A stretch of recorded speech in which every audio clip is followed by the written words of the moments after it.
It's time now for Arkansas Travelers Baseball on FM 101.1 The River. Arkansas Travelers Baseball is sponsored by Miller Lite, Sonic Drive-In, BC Powder, Coca-Cola, the Arkansas Prostate Cancer Foundation, and ITT Technical Institute. And now for the ITT Technical Institute pregame show. Let's go to the ballpark with Phil Elson.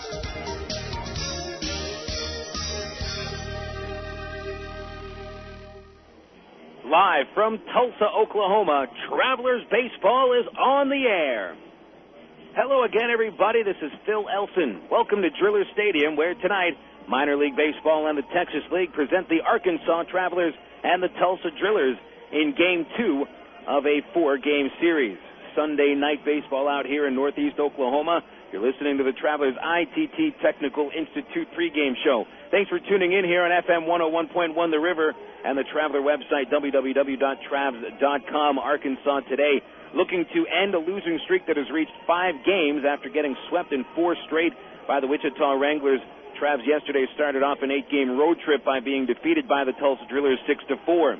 You never want to let the opposing team's little guys make the big difference, but that's exactly what happened yesterday as the game was tied between the Travs and Drillers 4 apiece going into the bottom of the 7th inning.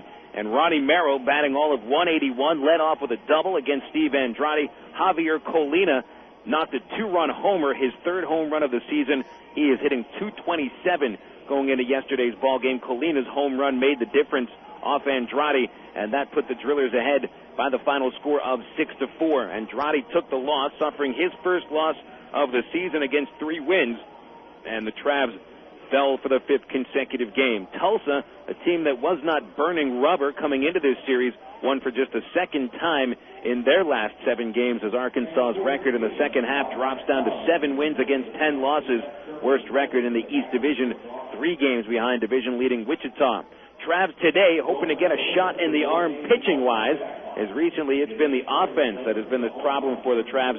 But today, Bobby Jenks rejoining the team, as Bobby hasn't pitched in an Arkansas uniform since May 2nd, and the Travs certainly hoping that the presence of Bobby Jenks, one of the top prospects in the Texas League, can help jumpstart this team to some wins, and some much-needed wins here in the East Division. The Travs not playing well inside their own division with the loss yesterday. Arkansas 20 wins, 27 losses in the East Division, and the Travs have dropped 22 out of the last 30 games inside the East.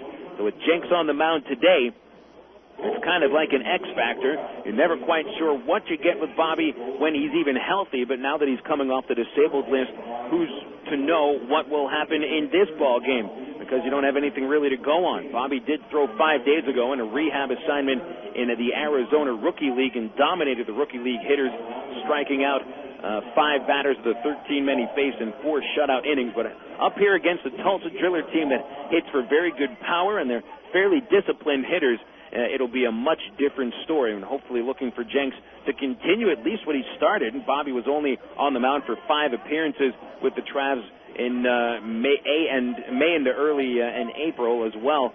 Bobby had an ERA of only .352 and had been pitching fairly well, so hopefully he's able to come right back off the DL and give the Travs some much-needed innings, as the bullpen yesterday had to go 6 2/3 total.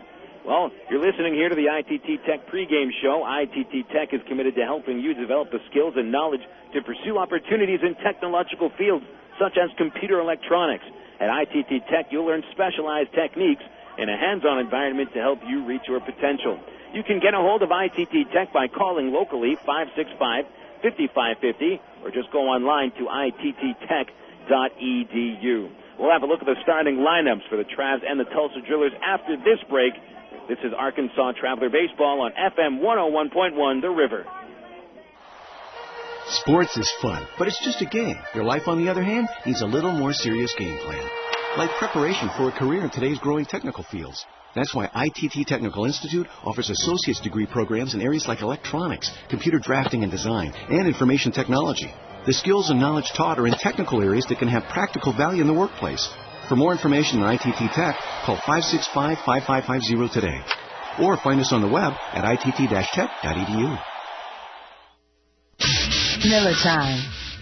It's time to tuck the sun in and give it a good night kiss. Miller time. time to put the 9 to 5 back on the shelf. Miller time. Time to wear the knife like a cape and break out the Miller Lite. It's time for real time. At a place called Miller Time. Miller Lite, Miller Brewing Company, Milwaukee, Wisconsin. Live responsibly. Manny, Mo, and Jack talk about the fast and furious savings at Pep Boys. Today, let's talk savings on Purolator oil filters. As in right now, stock up and get 2 Purolator oil filters for only $3. Only $3 after a mail-in rebate, Mo. And nothing beats the heat like taking shelter under the cool shade of a canopy. At Pep Boys, our car canopy is 10 feet by 20 feet. 10 by 20 for only $99.88. Big canopy, big savings. They go hand in hand. Pep Boys, we're car people.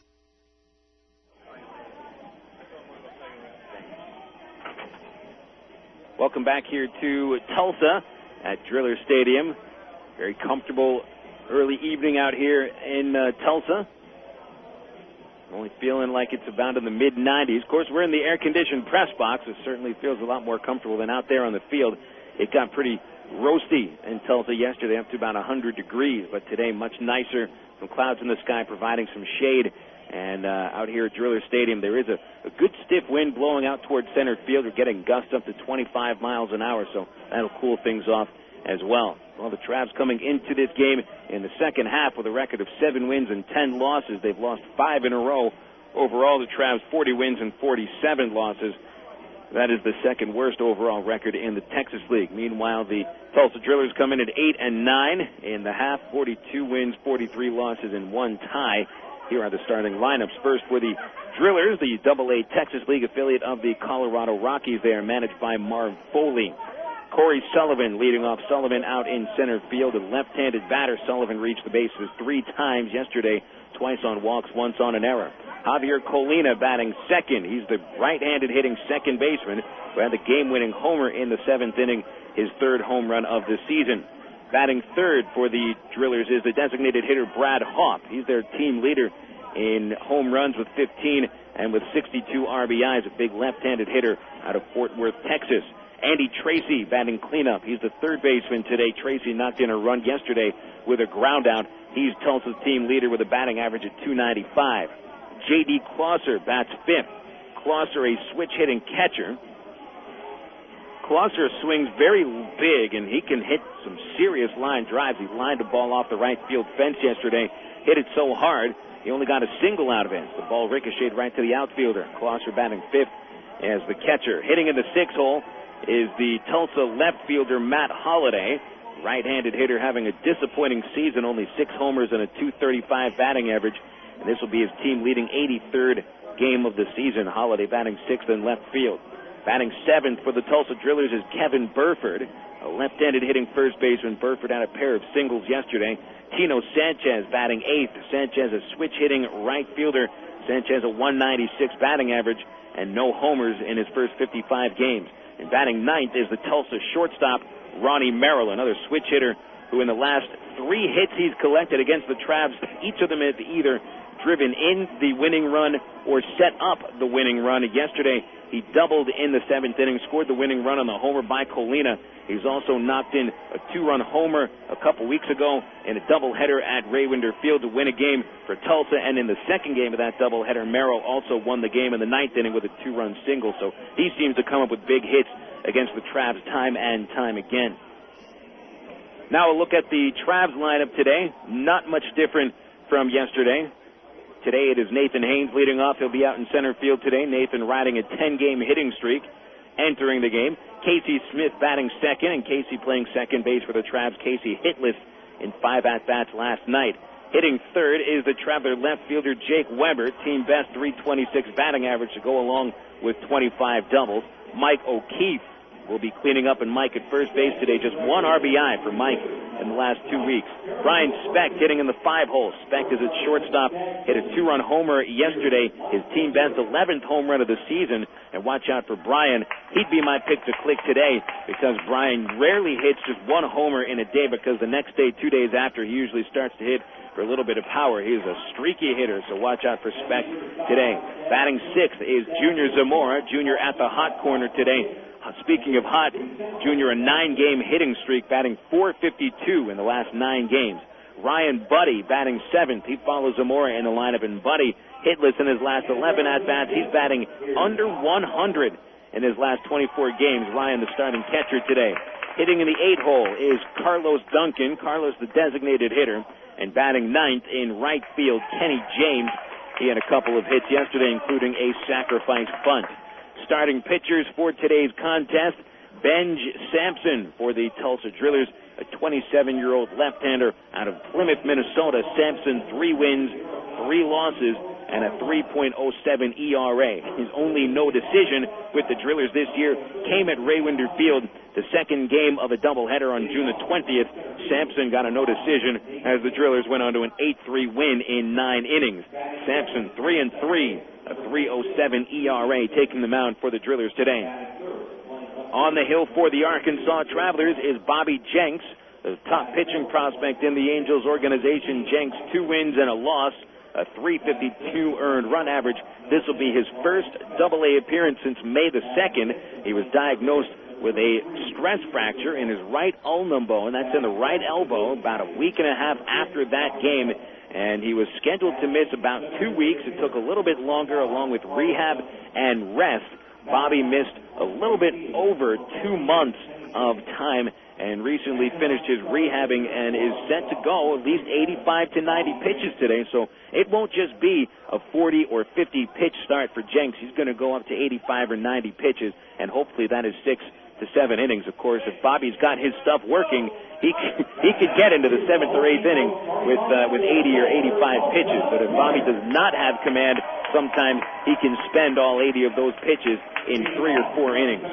Well, those are your starting lineups. We will take another break here on the ITT Tech pregame show. We'll return with a look at yesterday's Texas League action on a Southwest Airlines out-of-town scoreboard. Thanks for tuning in today for Game 2 of our 4-game set at Driller Stadium. We'll be back with more after this on FM 101.1 The River. Hey, what's up? This is Lala, and welcome to Coke FM, bringing you the hottest new sound.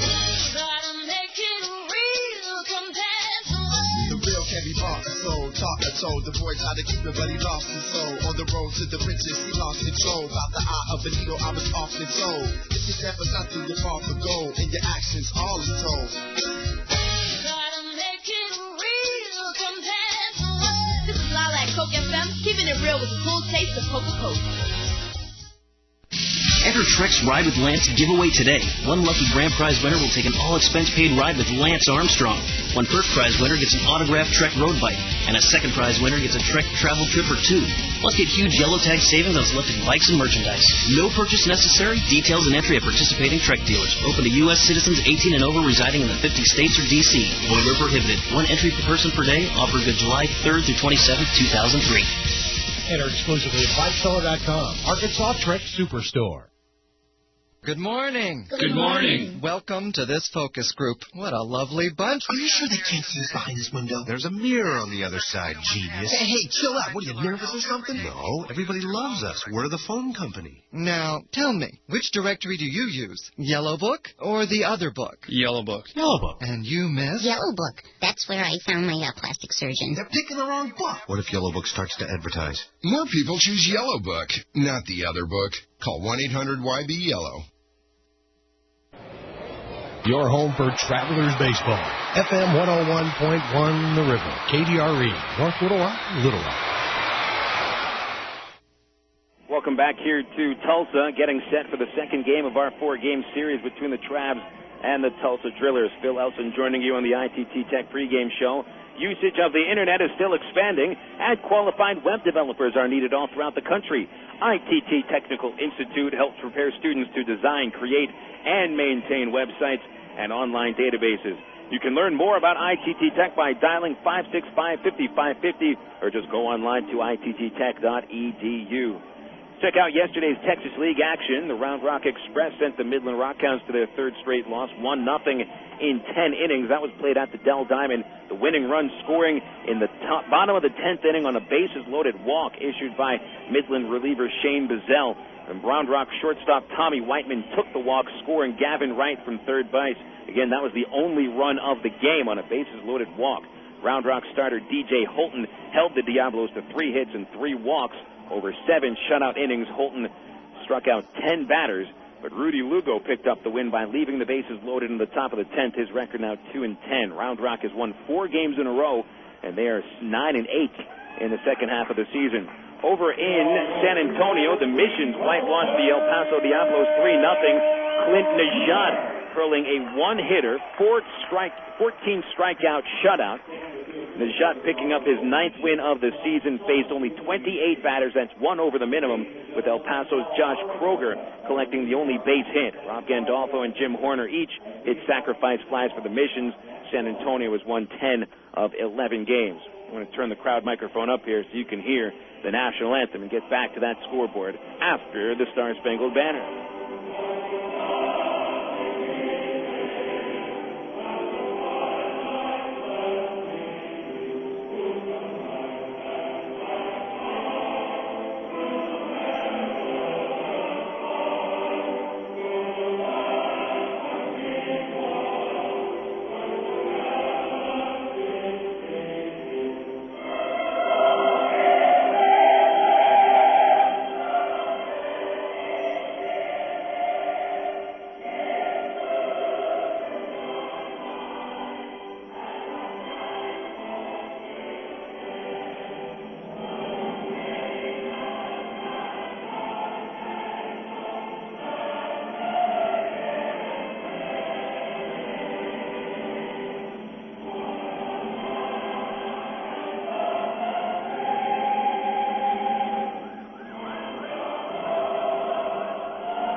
The Star-Spangled Banner out here at Driller Stadium. Back to the scoreboard in the Texas League. The Wichita Wranglers had their 9-game winning streak snapped yesterday of the Frisco Rough Riders. Rough Riders win 6-2.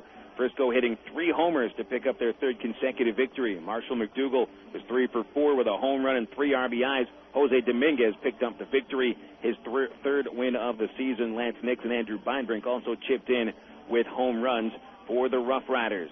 In the Texas League standings, Rough Riders a game behind Wichita for first place in the Texas League East. Tulsa pulling up at 3rd place, 2 games out. Travs are 3 games out behind Wichita. In the West Division, it's the San Antonio Missions who have won 9 of 10 ball games and 10 of 11. 12 wins, 5 losses in the second half. They're 3 games better than second place Round Rock, who come in at 9-8. Today in the Texas League, all games starting around right now. Frisco and Wichita play their 2nd game of the series at Lawrence Dumont Stadium. A.J. Murray takes the hill for the Rough Riders, a left-hander with a record of 8 wins against 2 losses. Danny Tamayo, 8-7 record, a right-hander for the Wranglers. In San Antonio, Travis Blackley looks for his league-best 11th victory. He takes on El Paso right-hander Ryan Holston. And Midland and Round Rock battle at the Dell Diamond. Eric Ireland on the hill for the Express. The Rockhounds have lost 3 games in a row and have lost 8 of their last 10. We'll be updating you on the games across the Texas League and the majors as we go throughout the broadcast during this ball game. Well, the Drillers out on the field. They got the home white uniforms, red caps, ready for a battle out here at Driller Stadium. Tulsa, 19 wins, 21 losses here in Tulsa, and it's a hitter's ballpark. Tulsa's team ERA a little bit over 4 at this park. And again, they're 19-21. It's a ballpark here in Tulsa that favors right-handed power hitters. And left-hander Ben Sampson out on the mound for the Drillers has allowed 3 homers. But all 3 of them have come on the road. He has really pitched well in 2 starts at Driller Stadium. Now, Sampson's only making his 8th appearance with Tulsa. He started spring training as property of the Cleveland Indians, was released right before spring training ended, was picked up by the Colorado Rockies and spent some time in their extended spring training before getting the call up to Double-A. Sampson has spent a lot of time in minor league baseball. This is his 10th professional season. He was a 6th-round pick of the Minnesota Twins out of high school back in 1993. A slight delay as J.D. Closser, the catcher, had to go pick up some equipment at the first base dugout, and now he's back behind the dish, and we're ready for baseball. As Sampson deals the first pitch to Nathan Haynes outside for a ball. 94 degrees at start time, and the first pitch was thrown at 6:06 in the evening. Casey Smith follows Haynes and then Jake Weber. And that's a foul ball off the end of the bat from Haynes, 1-1. Nathan a hit yesterday in 5 at-bats, raising his hitting streak to 10 consecutive. The hit was a double, his 10th of the year, and knocked in a run. 1-1 as Haynes leads the game off. Third baseman plays in, guarding the bunt. And there's a strike at the knees, 1-2. Sampson, 27 years old, 6'2", 210 pounds. Hails from Plymouth, Minnesota. 3 wins, 3 losses in 7 starts with the Drillers. Left-hander deals and Haynes swings and misses at a slider, strike 3. Nice, tight-looking pitch from Sampson as he strikes out the first batter of the game. His 23rd strikeout of the season against just 7 walks. Sampson, a controlled pitcher. He'd be a smart pitcher, you'd think so, being around baseball for 10 years.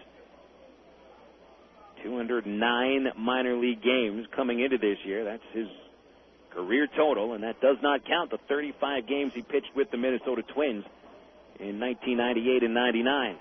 Casey Smith taking a strike on the outside corner. Casey, right-handed hitter, was 0 for 5 yesterday, struck out twice, and Casey's very good at putting the bat on the ball. He's a contact hitter, so striking out twice in a game is very rare. He'll foul the next pitch off the right side, and Sampson ahead 0-2. Sampson's earned run average 3.07. Texas League bats 294 against him, but he's working on a streak of 12 1/3 shutout innings at Driller Stadium. Hasn't allowed a run here all year. Smith singles into left field, right between third and shortstop. On an 0-2 pitch, Casey able to play Pepper and collect the Trav's first hit of the ball game. Nice short 2-strike swing. Sampson came inside, and Smith went with the pitch. Yanked it between third and short. Here's Jake Weber stepping up to the plate, the Trav's team leader with a .326 batting average.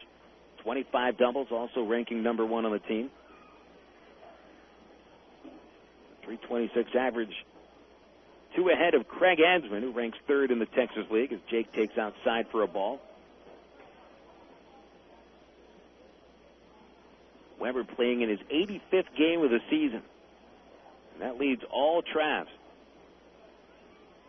In the early part of the year, Jake was sharing some time with the likes of Carlos Duncan and Kenny James. And now Weber has played more games than anyone else on the team. A pitch low, 2-0. 2 homers, 45 runs batted in for this left-handed hitter from Wappinger Falls, New York. Looking to send one into the gaps. Center fielder Cory Sullivan plays awfully deep. There's a lot of room in left center field. Sampson brings the hands together. A 2-0 count. Weber takes a strike on the outside corner, 2-1. No score, top of the first inning. Travs looking to come back here and pick up a win after losing 5 consecutive games. Remember, the Travs, before this losing streak, were 7-5 in the second half, sitting atop the East Division by a game. And Wichita rolls into Little Rock, sweeps the Travs. Next thing you know, Arkansas down on the bottom of the division, loses 5 in a row. Smith creeping away from first base. Kevin Burford holds him on there. Kevin keeping him to a pretty short lead. Slider outside to Weber. 3 balls and a strike. Jake had 5 at-bats yesterday. Hit into a double play that ended the first inning. Went on to double and score a run later in the game. Travs managed 4 runs yesterday. Right around their season average. Throw to first base. Smith on his way to second already. Burford's throw into second is right there for the out, and Smith is caught stealing. Casey running on the first movement from Sampson. It's just that Sampson, his first movement was lifting his leg. The second movement was throwing to first base. Caught stealing goes 1-3-6. Casey caught stealing for the 5th time in his 7th try. Not one of his best attributes as a ball player. So 2 outs and the base is empty with Weber at the plate, a 3-1 count. And now Sampson goes back to the windup. He throws, Weber swings, chopper up the middle. Second baseman Colina makes the play in short center. His throw to first base in time for the nice out. Very good play by Colina. Travs go down in the first inning scoreless with a hit, no one left on base. Travs go quietly in the top of the first, and the Tulsa Drillers coming to the bat for the first time after this on FM 101.1 The River. Fans, if you haven't been to an Arkansas Travelers game lately, you don't know what you're missing. Shedspread Country Crock invites you and your family to get out and see the Travs. You can bring the whole family for Country Crock Family Thursday. Travelers fans who bring an original cash register receipt showing purchase of any Shedspread Country Crock product will receive up to 6 free admissions for any Thursday home game. Hurry! This offer ends August 14th. Offer subject to ticket availability. Country Crock. Bring it home. Hey, you. Me? Yeah, you, the one driving. My radio is really talking to me. Listen, you like to eat, don't you? Do I like to eat? Can you hear the words coming out of my mouth? Yes, do you like to eat? Well, of course I do. Good. You're catching on. Look, do yourself a favor. Drive past that Fat Burger drive-thru you were just looking at. Go to the grocery store, walk directly to the packaged deli case. Pick up a package of Land O'Frost luncheon meats. Get something your stomach will appreciate for a change. Okay, I'm listening. Oh, now you're listening. Believe me, it doesn't get any better than a mile-high sandwich made from the savory sliced luncheon meats from Land O'Frost. Made right here in Arkansas. Honey smoked ham, oven roasted, or smoked turkey breast. Absolutely delicious. Hey, where are you going? I wasn't through talking. You're talking. It's time for a Land O'Frost lunch. Find Land O'Frost brand luncheon meats, including the premium brand 1-pound value pack and new delicious Dagwood brand at your local grocery store. Well, a fairly quiet top of the first inning. Travs did get a base hit, but Casey Smith, after the single, caught stealing.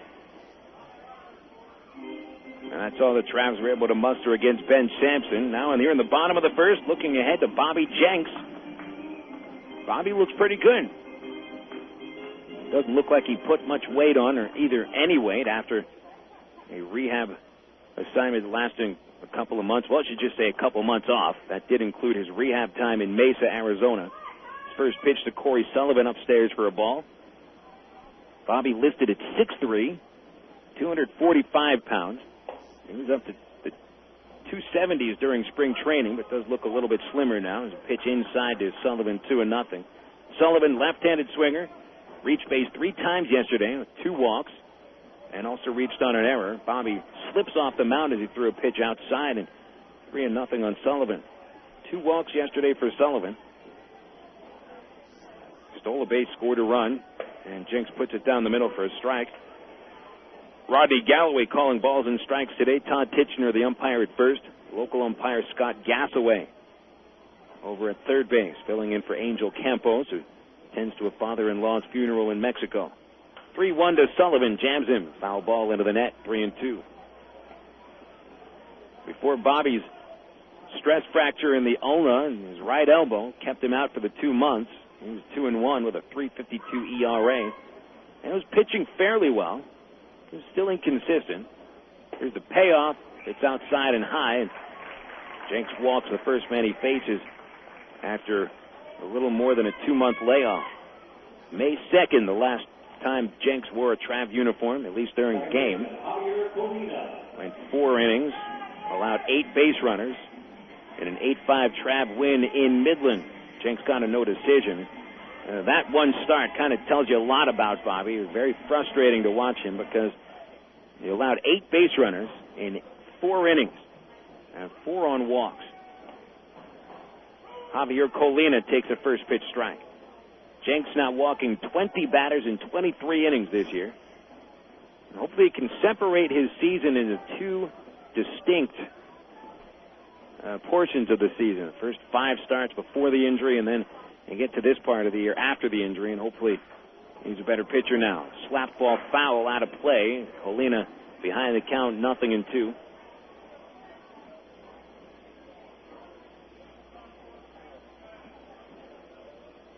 Jenks rejoined the team yesterday. Was on the bus from the hotel to the ballpark. sitting there playing cards just as if he had never left the team.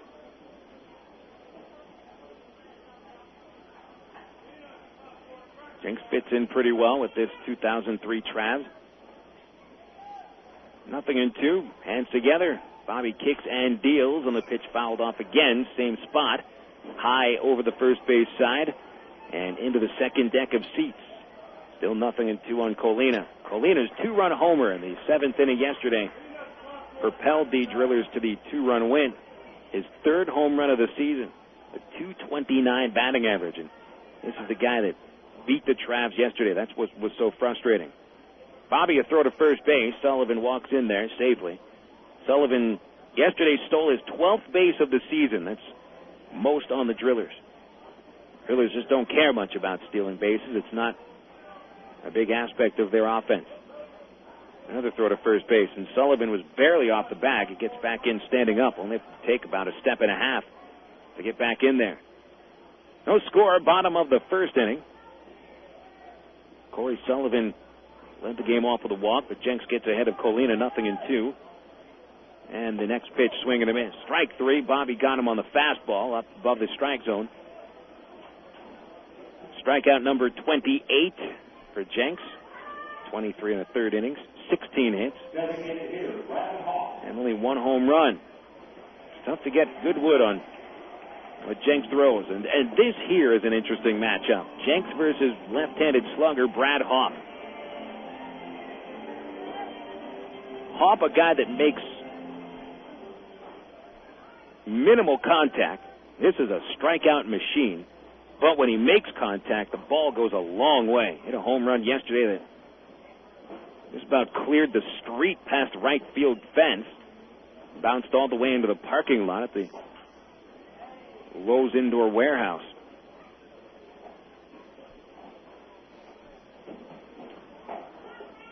Hawpe's 15th home run of the year to lead all Drillers. A pitch out, and Ryan Buddy couldn't handle the pitch out. The ball pops right out of his mitt. And that'll go down as a passed ball. Sullivan gets into second base. They're going to call it a wild pitch. Well, from up here, the pitch never hit the dirt. And it was a pitch out. I saw that Buddy got out of his crouch. Jenks might have thrown now they're changing it to a passed ball, and that makes a lot of sense. Oh, man, it's second base for Hawpe, and the next pitch way upstairs, about 2 feet above Hawpe, which is something else to say because Hawpe is standing 6'3". Wide open stance from the left side, and he swings for the fences. The 2-0 upstairs. Hawpe never taken the bat off his shoulders yet. 3-0.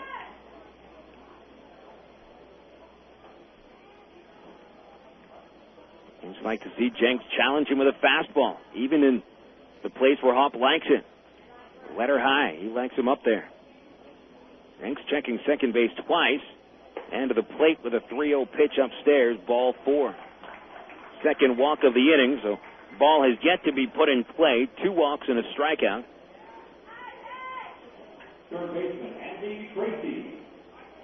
Here comes Andy Tracy.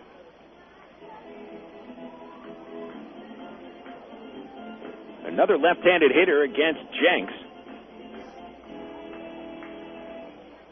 Just like yesterday, the Drillers put up 7 batters that will bat left-handed.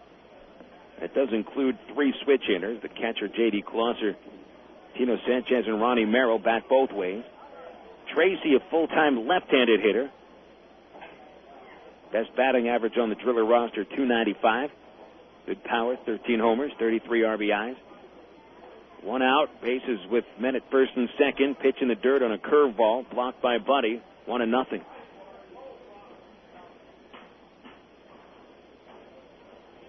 Jenks has only thrown 2 actual strikes. There have been 3 foul balls and 1 swing and a miss. Only 2 pitches have been taken for a strike. There's been a lot of Jenks pitches already that haven't just missed the strike zone, but have missed the strike zone entirely by 1.5 feet. Just like that last pitch, which is up and in. 2-0 to Tracy. And here comes Keith Comstock out from the dugout, so Jenks has a visit from the pitching coach. 4 batters into the game. Well, Bobby didn't even walk any batters in his appearance in the Arizona League last Tuesday, but that's a much different kind of hitter that he's throwing against in the rookie league than up here at Double-A.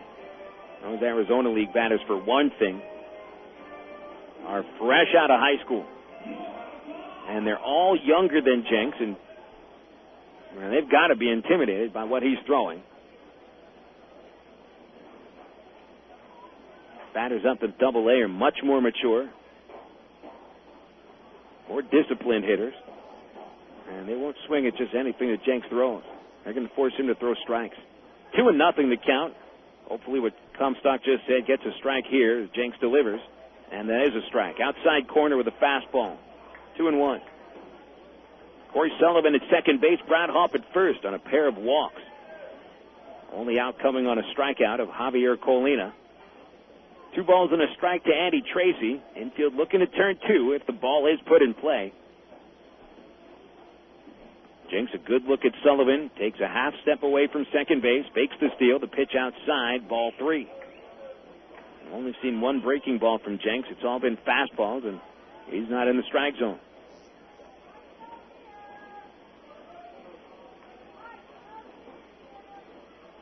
Bobby controlled his walk problem pretty well in the first 3 starts of the year. Control problems reared their ugly head in his final 2 starts. There's a pickoff play at second base, chasing Sullivan in there head first. Bobby walked 9 batters in the last 7 1/3 innings before his time put on the DL.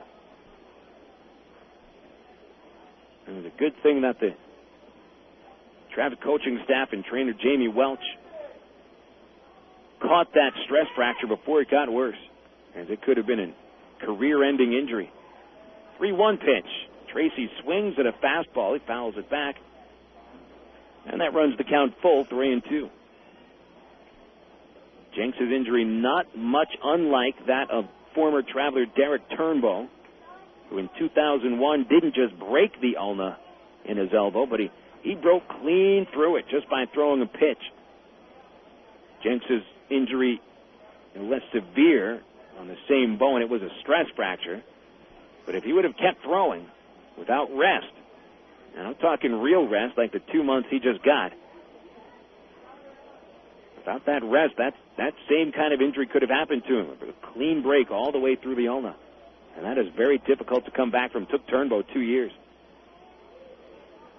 Jenks will step off the rubbers. The runner's jumping a little bit off the bags. And certainly a situation to get the runners going. 3-2, 1 out. Bottom of the first. Jenks checking second as he's ready. The runners go. The pitch is swung on and missed. Strike 3. Ryan Buddy's throw to second base.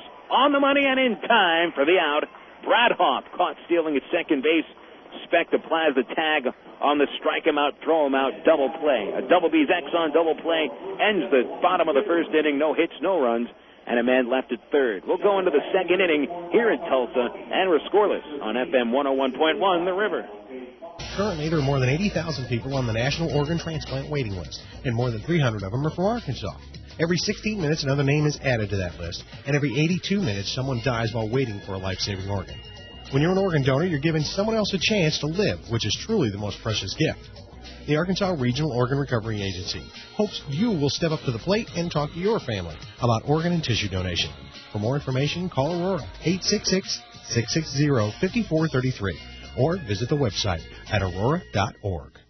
Good morning. Good morning. Welcome to this focus group. What a lovely bunch. Are you sure they can't see us behind this window? There's a mirror on the other side, genius. Hey, chill out. What, are you nervous or something? No, everybody loves us. We're the phone company. Now, tell me, which directory do you use? Yellow Book or the other book? Yellow Book. Yellow Book. And you, miss? Yellow Book. That's where I found my plastic surgeon. They're picking the wrong book. What if Yellow Book starts to advertise? More people choose Yellow Book, not the other book. Call 1-800-YB-YELLOW. Not nice of you to string me along. You say you're retired, but that must be wrong. Tastes just like the original one. That's why I'm craving you, 'cause you're second to none. Diet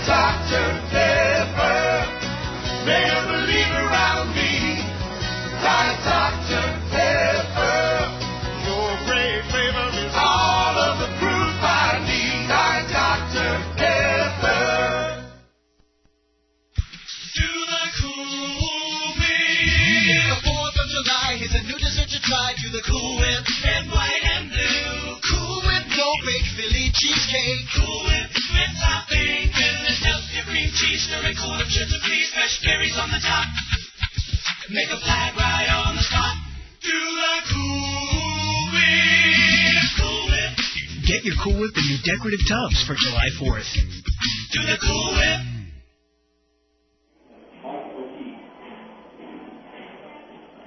A scoreless first inning for each team. Bobby Jenks able to strike out a couple of batters. And the Drillers have a man caught stealing to end the bottom of the first. Travs had a man caught stealing to help end the top of the first inning. Right now the base runners accounting for a couple of outs already. Mike O'Keefe leads off the second for the Travs, takes a first pitch strike from Sampson. Mike batting cleanup, followed by Brian Specht and Junior Zamora. O'Keefe hitting .270. The lowest his average has been for a while. Doesn't want to get underneath that .270 mark.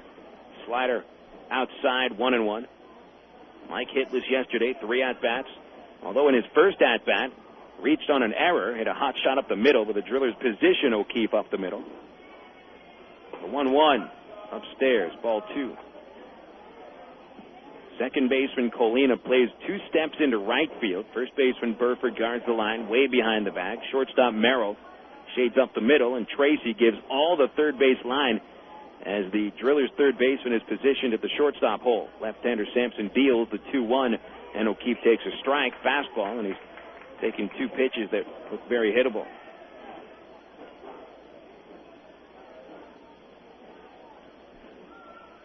7 homers for O'Keefe, 49 RBIs. Been sitting on that 49 for what seems like ages. Slider outside, 3-2. Sampson working away on O'Keefe, nothing inside. Mike has opened up that stance the last couple of weeks, but he still has not found much success with this new stance. 3-2 count of the payoff pitch from Sampson. Mike swings, chopper towards second base. Colina takes it on the third bounce and flips on to first base to retire Mike, 1 away. Going to bring up Specht. And it's... I'm imagining that it's going to be a big series for Specht after yesterday. 2 hits, including a 2-run homer. Because Brian very rarely hits an isolated home run. By that I mean just 1 home run a series. Brian has had a pair of actually 3 2-home run games, including one against Tulsa in mid-May. He'll bat right-handed, and he swings, lines one deep to left field. That is way back and gone. Brian Specht hits a right-handed homer to give the Travs a 1-0 lead in the second inning, as that ball was a rocket right out of this yard. It took maybe 3 or 4 seconds for it to get out of here. And Specht touches the plate, his team-leading 12th home run of the season. And second in as many games. You see, he never just hits 1 homer per series. He's so streaky.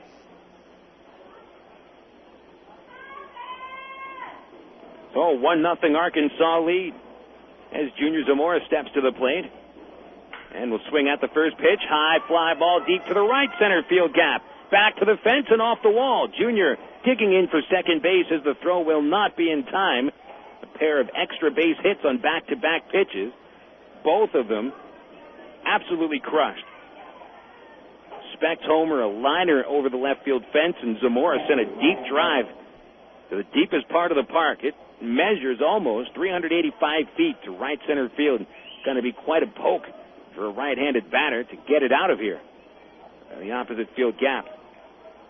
That raises Junior's hitting streak to 10 games, hitting just under 500 over that stretch. 1-0 Travs and a man at second base for Ryan Buddy, who's hitless in his last 11 at-bats. A curveball from Sampson in there for a strike. By the way, Sampson allowing his first run of the season at Driller Stadium. Gone 13 innings before the Specht home run. And Brian didn't wait at all. First pitch he saw. 0-1 to Buddy. Right-handed catcher bounces one foul past Tyrone Boykin at the third base coach's bracket. In Driller Stadium, one of the few ballparks in the Texas League that actually has brackets for the coaches to go by. There's plenty of parks in this league that don't actually have a coach's box. They have a coach's area. You could call it a coach's corner, but there's real brackets here, and Tyrone standing as far towards home plate as his bracket can allow him to go. He's ready to send Zamora towards the plate if Buddy gets a base hit. Here's a fly ball hit towards left center field. Buddy hit it well. It's back to the warning track, and it hits off the fence. Here comes Zamora around third base. He will score for a 2-0 lead, and Buddy breaks his hitless streak of 11 at-bats with an RBI double. It's 2-0 Travs. Matt Holliday, the left fielder, went back on the ball as it was hit closest towards him. But he couldn't get out to the track in time, and Buddy in there, his 34th run batted in of the year, and his 9th double. The Travs solving Ben Sampson's problem here in the first couple of innings. 4 base hits and 3 hits in a row to score 2 runs here in the second inning, all with 1 out. Carlos Duncan stepping up to the plate. Right-handed batter, swinging a miss at a fastball. 0-1. Sampson has only thrown 5 pitches after O'Keefe grounded out. Speck took one deep. Zamora doubled to the right center field gap, and Buddy took one into left center field. And Buddy got a good pitch to hit on an 0-2 count. Certainly one that Sampson would like to take back. And again, a little surprised at a 27-year-old veteran of 10 minor league seasons to leave that pitch right down the middle. But you know what? Sometimes that's why these guys are still in Double-A. The 0-1 to Duncan. Swing chopper, third base side, foul ball by a couple of feet. 0-2. Sampson did have his shot at the majors, 1998, 1999. He pitched 35 games for the Minnesota Twins. 6 of them as a starting pitcher. He went 4-2 with a 6.83 ERA, but did not stick in the majors.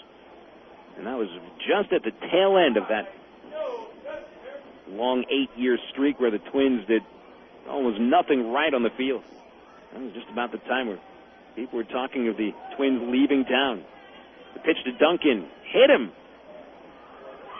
Sampson trying to take over the inside corner on 0-2.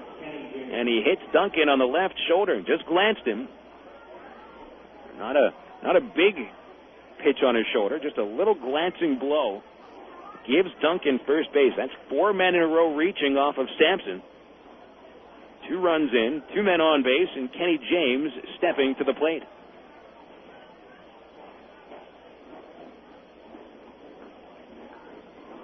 Sampson on the ropes here. James 2 for 3 yesterday. He'll bat right-handed. And the first pitch, a strike on the outside corner. 2-0 score. Travs leading in the second inning. Brian Speck accounting for the first run and a home run in his second consecutive game. Look out tomorrow. Once Speck has caught fire, that fire lasts for about a week. Zamora and Buddy back-to-back doubles to follow. And Duncan hit by the pitch. Pitch low to James. Ball 1, and J.D. Closser trying to get one of those outs back by firing to second base. Buddy was able to get back in there. 1 ball, 1 strike to James. Kenny's batting average back over 280. He's at 282.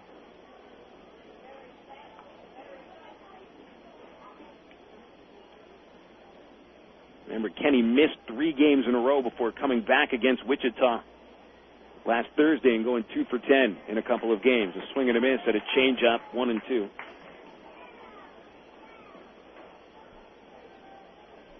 Kenny recently has been, when it comes to offense, nothing more than singles. A lot of singles. 1 extra base hit in his last 32 games. And Kenny's a strong guy. He's built pretty well. You expect at least a few more balls into the gaps. Here's a liner towards shallow center, falling in, but Sullivan makes a running catch.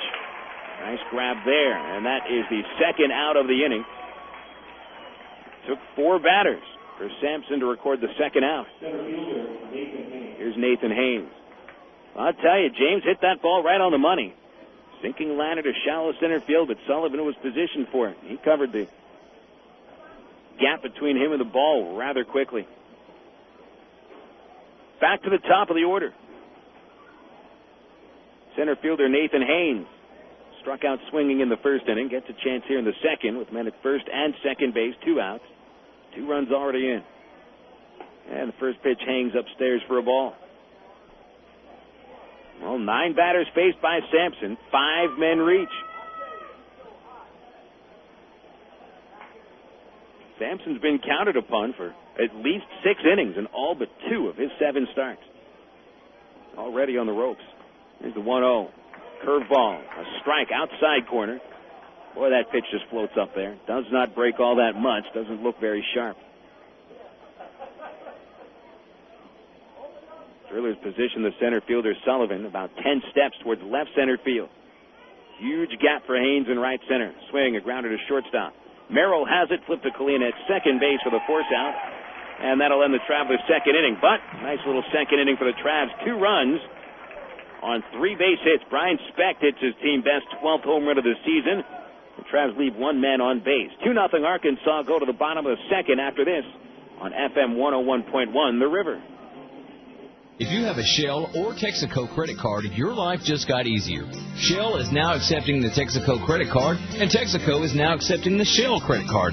That's right, both cards work in both places. In fact, both credit cards are welcome at over 23,000 Shell and Texaco stations nationwide. With that, the likelihood of not finding a gas station when you need it just went down the storm drain. The same conveniences still apply to both. You can pay at the pump or fill up with a few groceries inside. And if you're short on cash, you can still use them in the nationwide network of Plus ATM machines. And they're still available with no annual fee. But if your wallet hasn't been blessed with one of these credit cards before, here's its chance. You can apply by calling 888-98-SHELL or visit www.shellcreditcard.com. You can also apply for your Shell credit card at any Shell Superstop, your one-stop shop all across Arkansas. Go your own way with National Car Rental. Take a one-tank trip and discover Arkansas. National's great weekend special is just what you need for a trip to the Ozarks. Or get your friends together and rent a minivan to visit historic Eureka Springs. National offers a wide choice of sizes and styles, from luxury cars to vans and sport utility vehicles. Unlimited mileage rates are available. National Car Rental has 2 convenient locations, Little Rock Airport and North Little Rock at 3919 Pike Avenue. See National Car Rental's ad in the yellow pages for more information. Go your own way with National Car Rental.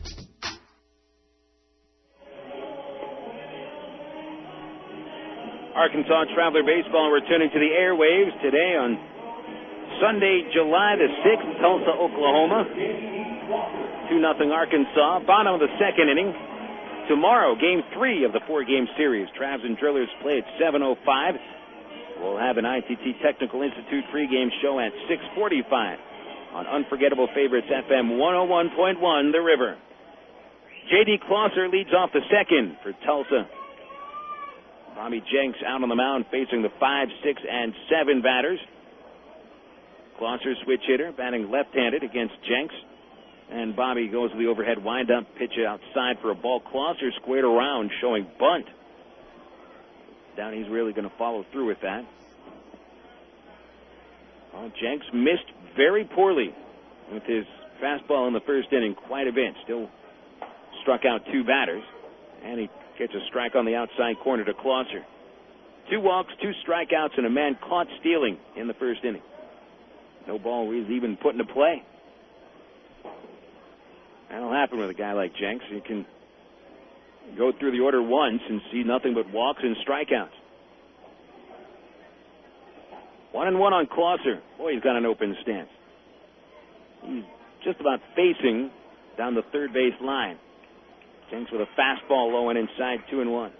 Matt Holliday on the on-deck circle. Kevin Burford is in the hole. Clauser hitting .289, 8 homers, 39 runs batted in. Swinging a slow grounder to second base. First ball put in play by the Drillers is a grounder to second baseman Casey Smith. The flip to first. 1 away.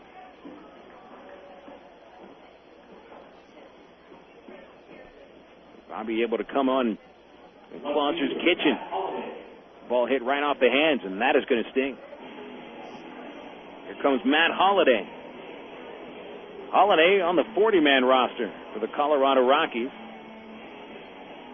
But he hasn't done much throughout his career, at least looking at the numbers. He's never hit more than 16 home runs in a season. He's never had a great batting average. He'll take a pitch outside for a ball. Does have a very strong arm, and he's a big, strong kid. So look at him, and you can tell he's an athlete. That doesn't necessarily mean he's a great ball player. Up and inside, 2-0 on Holliday. And talk big. Holliday 6'4", 235 pounds. 23 years old from Stillwater, Oklahoma. And grows up with quite a baseball background. I'll pitch downstairs 3-0. Holliday's father, Tom Holliday, recently fired as the Oklahoma State baseball coach. In fact, he was Ryan Buddy's collegiate head coach.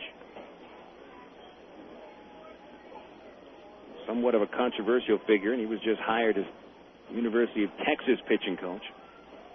Here's the 3-0, and Holliday takes it for a strike, 3-1. 2-0 score, Travs leading, bottom of the second inning. Sparsely attended ball game for a Sunday night.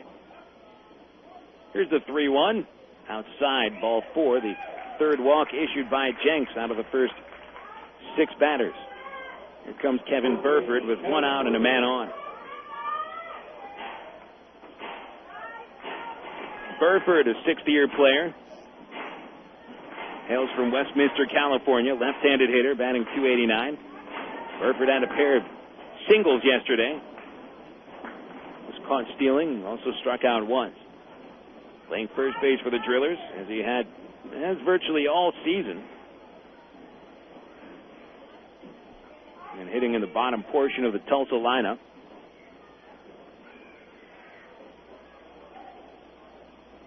Infield looks to turn 2. There's been only 1 ball put in play out of the first 6 men that the Drillers have sent to the plate.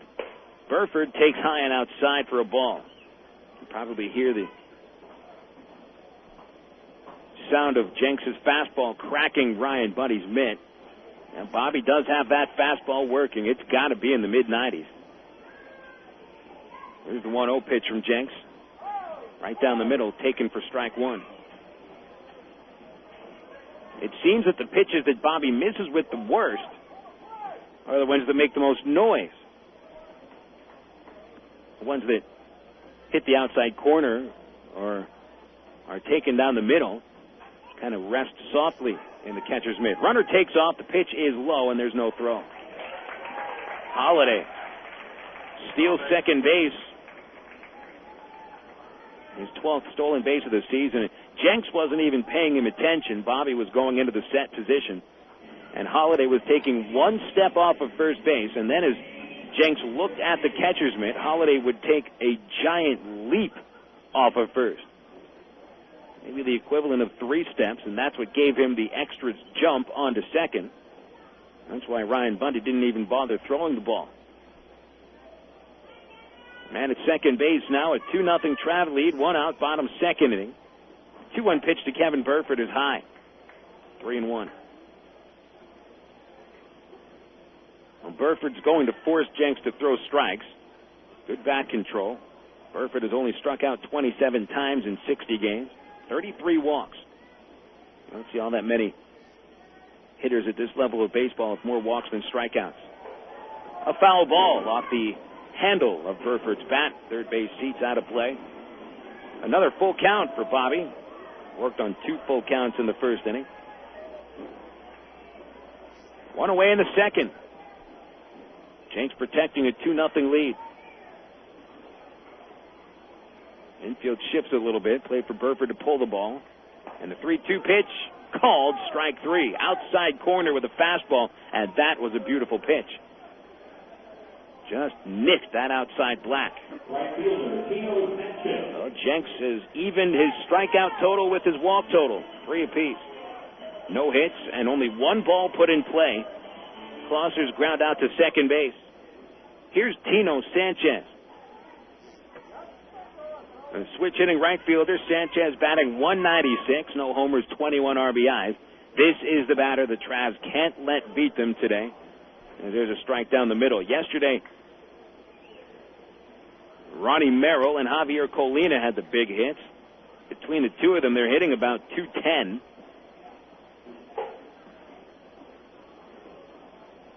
Jenks steps off the rubber as he looks Holliday back to second. Holliday will walk with one out, stole second base. He stands there still. 0-1 the count on Sanchez.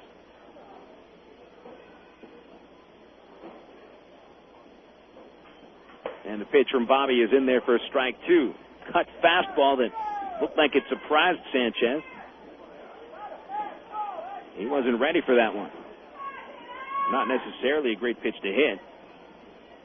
It was just a fabulous pitch from Jenks. Very late-breaking cut fastball. 0-2. Bobby deals, and Sanchez rolls it towards third base. Zamora has it in the hole, and Junior fires across to complete the second inning. No runs, no hits, and a man left at second. So far, it's a Bobby Jenks game, and we go to the third inning. 2-0, Travs out ahead. This is Arkansas Traveler Baseball on the River. Race into savings at Watney Chevrolet. Save $8,000 on the 03 Silverado trucks. Or beat that with up to $10,000 off the Tough and Rugged Avalanche. Put the Watney Pit Crew to work for you with a brand new Cavalier as low as $179 a month and no down payment. Watney is giving cash rebates of up to $4,000. Or get 0% financing for 5 full years. Take the checkered flag to Watney Chevrolet in Jacksonville and drive home the savings. Restrictions may apply. See dealer for details. Miller Lite. Miller time. It's time to grab the fellas and hit defrost. Great tasting Miller Lite. Time to melt cold shoulders. Time to pull your mojo out of the freezer and warm it up on the grill. It's time for a great tasting Miller Lite. Great tasting Miller Lite. At a place called Miller Time. Miller Lite, Miller Brewing Company, Milwaukee, Wisconsin. Live responsibly. Enter Trek's Ride with Lance giveaway today. One lucky grand prize winner will take an all-expense-paid ride with Lance Armstrong.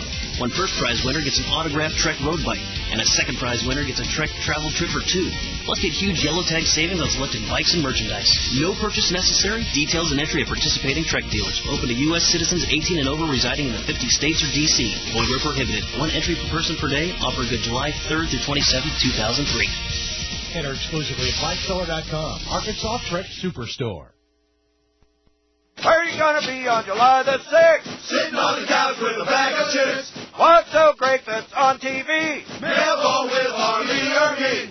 Who's call? Your call. Mail call. Festival. That's right, soldier. The season premiere of Mail Call is live from the Gulf. So, you better be darn sure you're watching, because I don't want to have to rip you a new place to keep your remote. Now, fall in. Let the folks know and make it clear. Sunday night on the season premiere. Mail Call premieres this Sunday night at 10, 9 Central on the History Channel.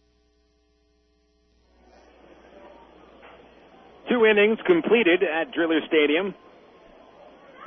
And it's about 45 minutes to get 2 innings completed. A lot of walks already. 2 runs for the Travs, none for the Drillers. Here in the top of the third inning, Casey Smith leads off, and a first pitch strike down the middle. This is Phil Elson joining you on the broadcast. Game 2 of a 4-game set and an 8-game road trip, taking us to Tulsa and Frisco. 0-1 to Casey. He'll swing off the end of the bat. The ball rolls towards second base. Javier Colina makes the play and throws Casey out. Smith now 1 for 2 after that ground out. Assist for Colina. The third play Colina has handled. Here comes Jake Weber to the plate. Weber grounded out to Colina in the first. 4 games here in Tulsa. We still have, this will be the second of 10 games the Travs play in Tulsa in the second half.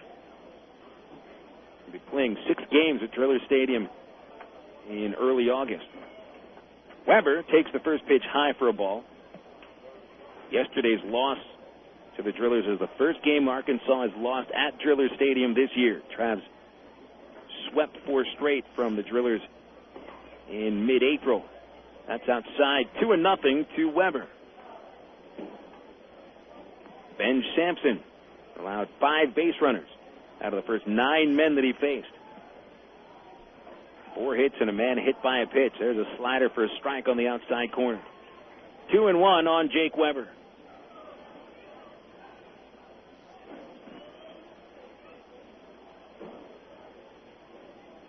Two-one pitch. Hanging curveball high and inside.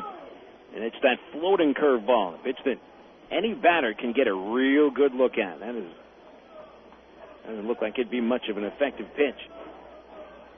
The 3-1 from Sampson. Outside, ball 4. And Weber heads down to first base. That is Jake's 26th walk of the season, matching his strikeout total. Jake, the only current Traveler to have more or equal walk total as the strikeouts.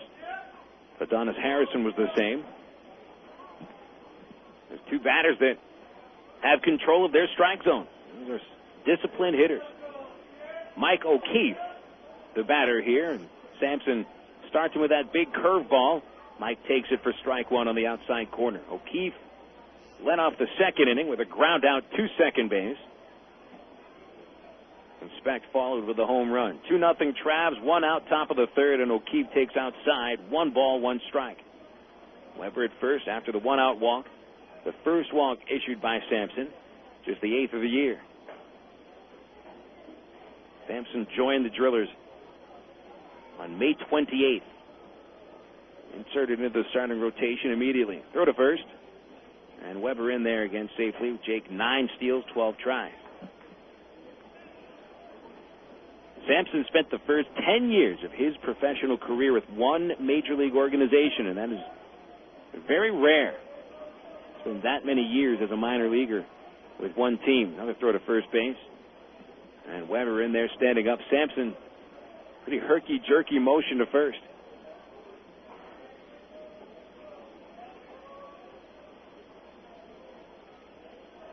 Sampson spent 1993 through 2002 in the Twins organization. There's another pickoff move to first base. Weber in there. He's safe. Sampson was given his free agency by the Twins mid-October last year. And it took him 3.5 months to get signed by another team. Had a history of shoulder problems in his career. The 1-1, and O'Keefe lets it go outside, a slider in the dirt. 2 balls, 1 strike to Mike O'Keefe. Top of the third inning. Cloud cover coming overhead here. Blue skies off past the left field corner. And a little bit of gray directly up above us. 2-1 on O'Keefe, 1 out. Top of the third, Mike swings. The ball heads high in the air down the left field line, twisting to foul territory and out of play. Right to the Traveler bullpen, which is located past the third base stands, out of view from the press box.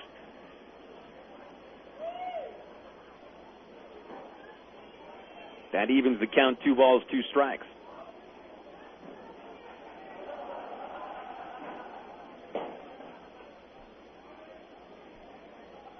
Well, the ballpark's very empty today.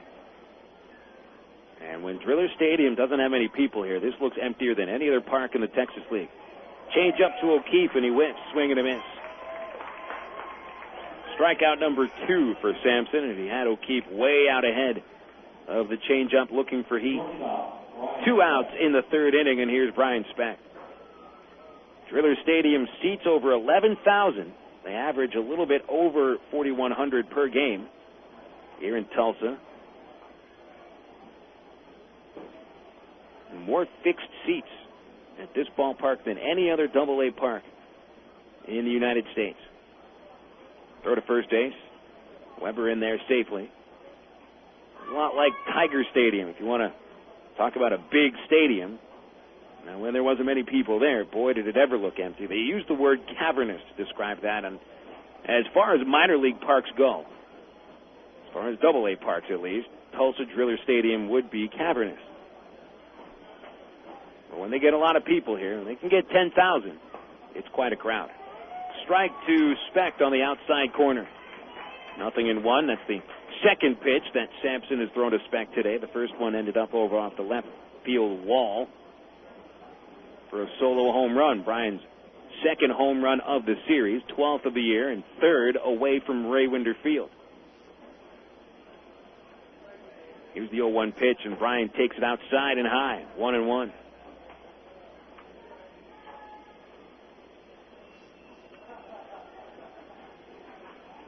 Speck likes to hit against these drillers.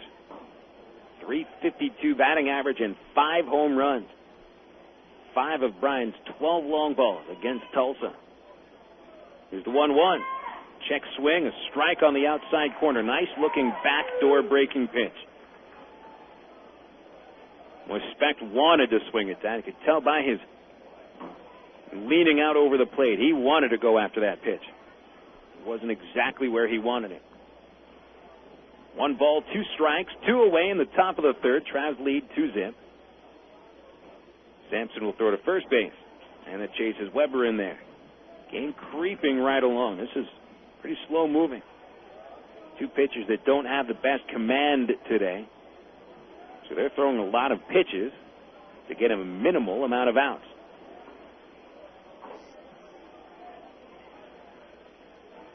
1 ball, 2 strikes. Sampson into the stretch. And the delivery. Speck swings and misses, and a fastball, and strikes out. 2 strikeouts in the third inning, and Sampson sets him down with nobody getting even to second base. No hits. 1 man left at first. Travs 2, Tulsa Drillers nothing. Bottom of the third after this on FM 101.1 The River. Looking for the perfect snack to go along with the game? Pick up America's #1 food craving and hit a home run with your family. With more than 300 varieties of cheese made right here in America, there are endless ways to cave to the crave. Stop by your local grocer for ideas on how to create mouth-watering appetizers that the entire family is going to love. Cheese is the perfect snack to accompany any game, and you'll be a winner with your family. Ah, the power of cheese. The Isle of Capri and Lula has your Isle 1 Players Club card. Earn comps, points, and mail offers. Receive cash back on the same day. Plus Isle miles for fabulous merchandise and Carnival cruises. New Isle players who join the new Isle 1 Players Club and earn 10 points or 1 hour of rated table play in one gaming day will win from $1,000 to $5,000 instantly. All part of the Isle $1 million giveaway. Come in and sign up. Earn 10 points or 1 hour of table play and scratch it off. Winning? That easy. It all happens with Isle 1. The best club, the most rewards, only at the Isle of Capri Casino in Lula. No purchase necessary. Full details at the Isle 1 booth. Is it time to revamp your office? Well, get in on the best-kept secret in Arkansas. Southern Office Services, located in the River Market, is the #1 source for new pre-owned and retro office furniture. Over 20,000 square feet of desks, chairs, files, panel systems, and much, much more. You'll be amazed at the savings found at Southern Office Services, where service is an art in itself. Located in the heart of the River Market at 608 President Clinton Avenue. Southern Office Services.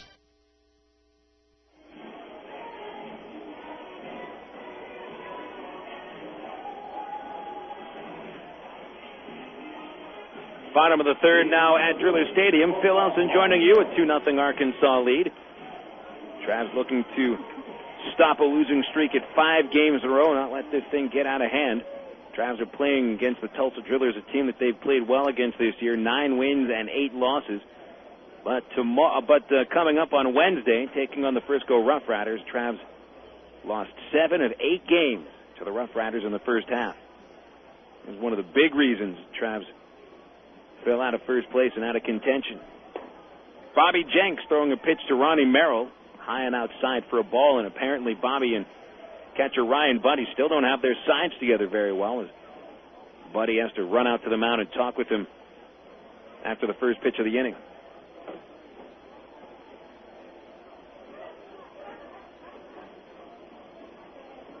Jenks looking to get his season back on track here. The 1-0 to Merrill. Strike 1 outside corner. Merrill batting in the 9th spot. Shortstop switch hitting. 185 average, 2 homers, 20 RBIs. Knocked in a run yesterday, scored another. Check swing on a curveball, low and in. 2 balls and a strike. Last 2 years, Jenks has been expected to lead this Trav pitching staff as the top prospect on the pitching staff. Here's the 2-1. swing and a high fly ball to right field, charging Kenny James to make the catch in shallow right field. 1 out in the third inning. Jenks last year suffered from bouts of inconsistency and then did not get along with Doug Sisson, Trav's manager. Bobby spent the second half of the season mostly in the California League. And this year, missing 2 months with that fractured ulnar bone. Here's Cory Sullivan. Places the first pitch foul to the upper deck of the third base foul area. Strike 1. Well, Bobby had walked 2 of the first 3 men he'd faced. He's only walked 1 of the previous 6 hitters. Still no hits off Bobby. The 0-1 pitch fouled again into the third base seat. Second deck, same place. Strike 2.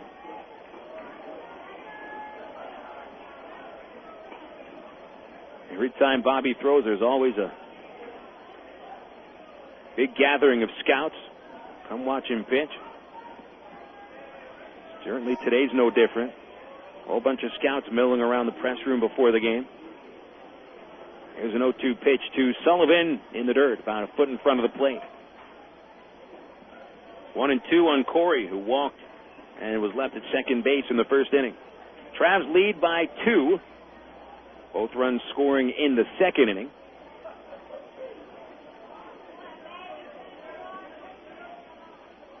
Jenks has allowed 3 base runners, all on walks. No one has made it past second base. Jenks with a 1-2 pitch.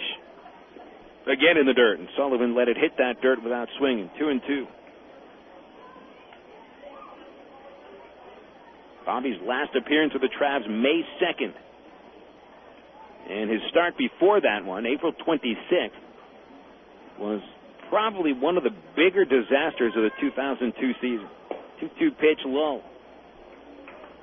Well, Jenks was ahead of the count, 0-2 to Sullivan. Now the count runs full. On that game, April 26th, if I remember correctly, it was a morning game.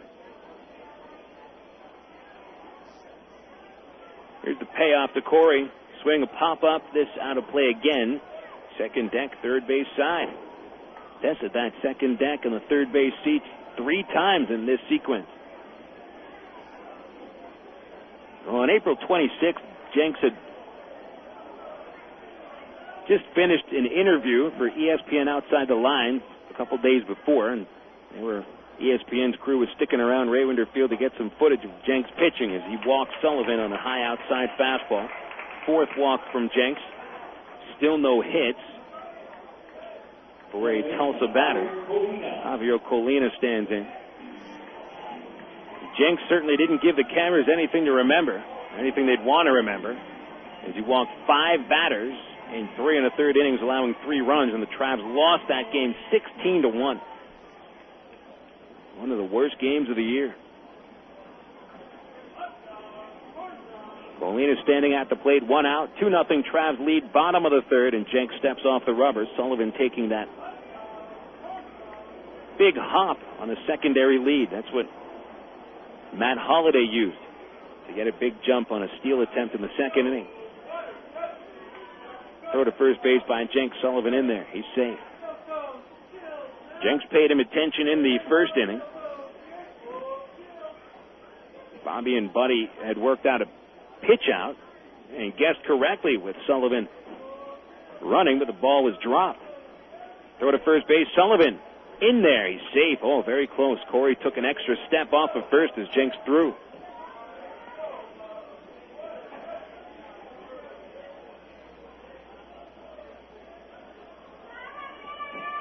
Colina is still waiting for his first pitch. And Bobby throws it for strike 1 right down the middle. He's throwing gas. I have not seen many breaking pitches and any sliders or curveballs that Bobby has thrown haven't been thrown with much command. 0-1 the count to Colina. 1 out, man at first. Runner stays and Colina swings through a fastball. 0-2. And you watch Jenks throw, you know that he could be a 20-game winner in the major leagues, or he could even be a 20-game loser in the Texas League. That's just the inconsistency in him. And until he shows the ability to throw strikes on a consistent basis and adjust inside a game, it'll be a while before Bobby gets to the majors. But make no bones about it, Bobby at one point in his life, he'll get up there. Another throw to first base. Sullivan hops in there to first. He's safe.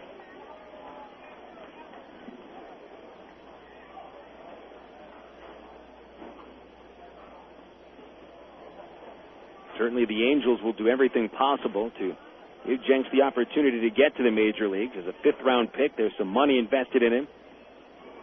And the Angels would like to make it seem like they stole him in the fifth round with his talent. Pitch in the dirt. Sullivan way off first base. Hustling back into first. He is safe as Ryan Buddy was a little bit late getting to the ball. He had to first block the pitch in the dirt, which gave Sullivan some extra time. 1 ball, 2 strikes on Colina. 2-0 Travs lead, bottom of the third.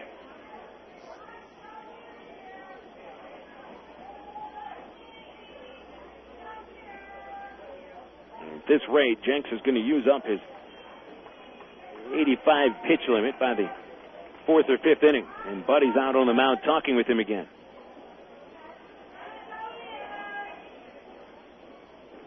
Well, it has been a little more than 2 months since Jenks threw in a real competitive situation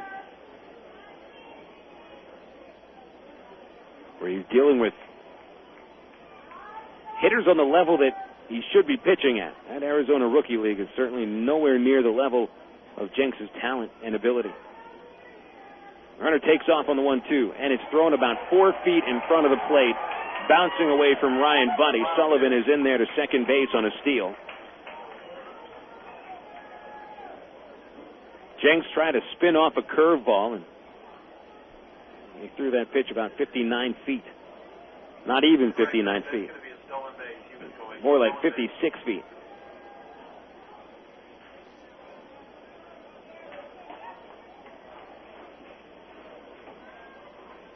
Bobby not happy with himself after that pitch. A 2-2 count on Colina. Man at second base now with 1 out. And now Sullivan tries for third base, and the pitch is popped out of play. Sullivan very aggressive on the base path. A steal of second base and took off for third on the very next pitch.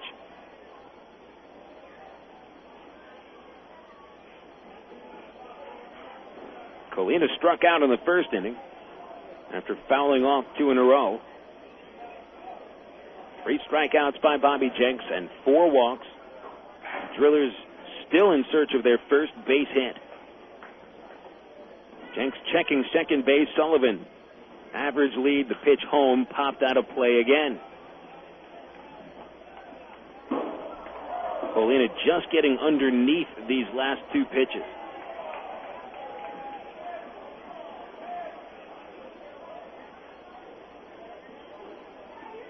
Colina is not the kind of batter to go up there swinging all that hard anyway. The home run that he hit yesterday, the 2-run homer that gave Tulsa the win, came on a 2-strike pitch. It was just a fat pitch down the middle. Bobby steps off the rubber and looks Sullivan to second base. Bobby very, very intent on keeping Sullivan close to the bag. Hands together by Jenks, looking for the second out of the inning, and Colina pops another one up. First base side a little closer to the field. O'Keefe reaching over the fence, but it's too far away from him. Into the seats by 3 rows.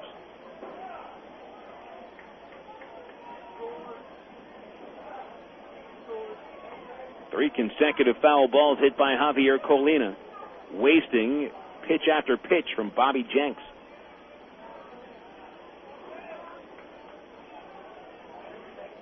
Arkansas 2, Tulsa nothing. Bottom of the third inning at Driller Stadium.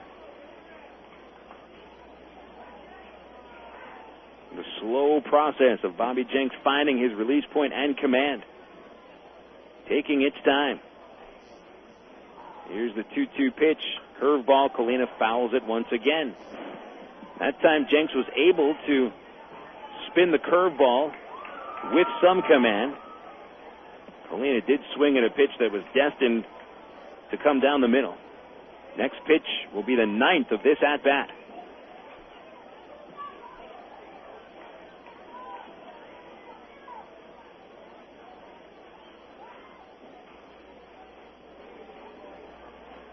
Still 2-2. It's been 4 foul balls in a row.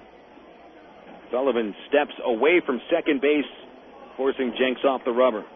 Seems that there's one pitch, and then Bobby steps off the rubber, looking Sullivan back to second, and that's the cycle we've been on here. And Sullivan doing everything he can to take Jenks' attention away from the batter. Colina's just looking to play Pepper. Check swing, ball in the dirt, strike 3. Ryan Buddy applies the tag. The appeal went to the third base umpire, Scott Gassaway. And Colina out on strikes. He's going to run to first base now. The out was already recorded, but he still ran there anyway. And now there's some confusion. The pitch was in the dirt. Ryan Buddy blocked it and tagged Colina as the appeal was called by Gassaway. Gassaway rung him up, and Buddy still had the ball in his glove, with his glove resting on Colina's waist. So Colina should be out. And Colina all of a sudden ran to first base as if no one had tagged him. He's standing there at first base waiting for someone to tell him to get off. And now Galloway tells him, look, man, you're out. Get back into that dugout. Colina disagrees vehemently. Takes his helmet off before he gets into the dugout. Kevin Sullivan, who is the backup catcher for the Drillers, doubling as their first base coach, giving crew chief Todd Titchener a little bit of grief. And, hey, let me tell you what. I saw him tagging with my own 2 eyes. 2 outs now in the third inning, and Jenks has struck out 4 batters. He's walked 4, still no hits. Brad Hawpe swings and misses at the first pitch, a strike. Bobby challenged with a fastball after he had walked Hawpe on 4 pitches in the first inning. 2-0 Arkansas, bottom 3. Jenks sets, checks on Sullivan, and delivers to the plate. Hawpe hits it off the end of the bat into center field. High fly ball, Nathan Haynes right there to make the catch. Side retired. No runs for the Drillers, no hits, a man left at second base. Tulsa has left a man in scoring position in 3 innings, and they're still without a base hit. As we go into the top of the 4th, Travs lead 2-0 on Arkansas Traveler Baseball. Warmer days are moving in. Get moving on your tan. Look good and feel great with a healthy, glowing tan from Advanced Sun Systems. Advanced Sun Systems has 4 levels of tanning to suit you and unlimited tanning packages that start at $20 a month with a one-time enrollment fee. Advanced Sun Systems also has the hottest swimwear and beachwear with colors and styles you won't find anywhere else. It's summer year-round at Advanced Sun Systems, located on Chenal Parkway, Maumelle, and the North Little Rock location that offers the incredible UV-free Mystic Tan. Make your appointment today at Advanced Sun Systems and get ready for the ultimate tanning experience. Synonymous. Words alike in significance and meaning, like summer and baseball. Baseball and Ray Winder Field. Ray Winder Field and hot dogs. Hot dogs and Coca-Cola. Yes, Coke is joining the Travs All-Star lineup this summer right alongside the future Anaheim Angels wearing the Travelers uniform. Enjoy the best value in family entertainment in Central Arkansas. Ray Winder Field, the Arkansas Travelers, and Coke. 3 summer classics. Call 664-1555 or visit our website at travs.com. It's no wonder Sonic's burgers taste so great. It's how we build them. We make them when you order them, just the way you like them, with all the freshest ingredients. Right now, get our famous #1 or #2 Sonic burger with a large order of golden tater tots for just $2.49. It's a great deal on a classic meal, only at participating Sonic drive-ins. And while you're there, don't forget to try our absolutely decadent strawberry cheesecake shake, the taste of real strawberry cheesecake in a cup, only at Sonic. Summer goes way too fast. This time, baby, gonna make it last. Duracell Copper Top. We're gonna power up. Look inside specially marked Duracell Copper Top packs. Find a battery that says winner and $100,000 could be yours instantly. Plus, every pack has a coupon for a free Pepsi Twist. Duracell Copper Top. We're gonna power up. No purchase necessary. Haynes 1204. Must be a U.S. resident 18 years or older to play for your premium. Duracell. Trusted everywhere.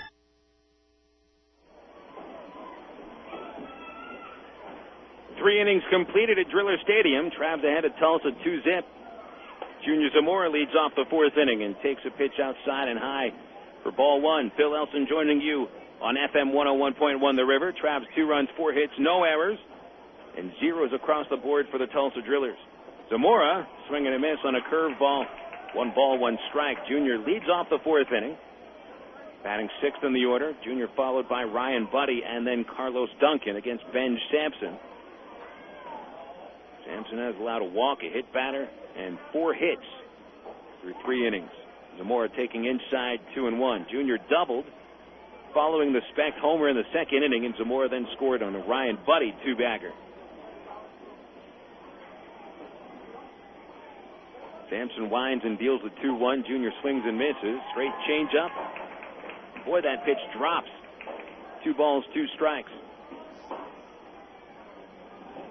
Zamora's double, his 10th of the season.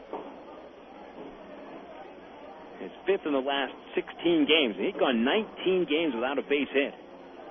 There's a changeup again, and Junior holds back and takes it low. 3-2.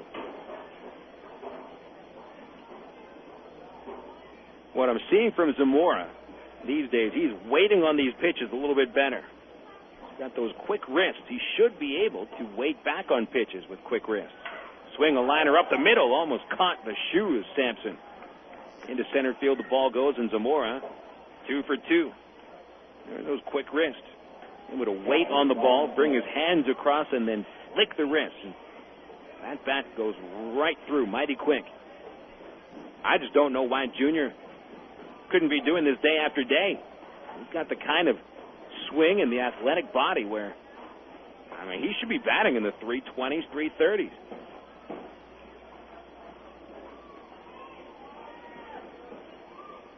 Here's Ryan Buddy standing at the plate. First pitch outside for a ball. Sampson's all over the plate. And this is pitch to pitch, not just at bat to at bat. Pitch to pitch, he's just everywhere. Zamora, very short lead at first. Buddy takes outside, ball 2.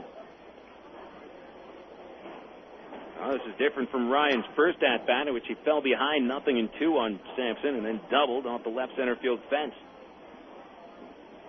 Knocking in Zamora with a Travs second run. Buddy entering the game batting .099 in his last 24 games. His double, just his 9th hit in 82 at-bats. But well-timed. Ryan has had some big plate appearances, even though he's been slumping for a full month. A 2-0 count. And the pitch is inside. The ball dropped by J.D. Clauser. And that might have cost Sampson a strike call. Rodney Galloway looked like he was ready to call it a strike, but as it popped out of the mitt, Galloway kept his right hand in there instead of pointing. 3 balls, no strikes. And the pitch from Sampson is low, ball 4. 4-pitch walk. Zamora gets to second, Buddy to first. 2 men reaching in the 4th inning to start the frame. Here's Carlos Duncan. Boy, this is an opportunity for the Travs to break the game open early.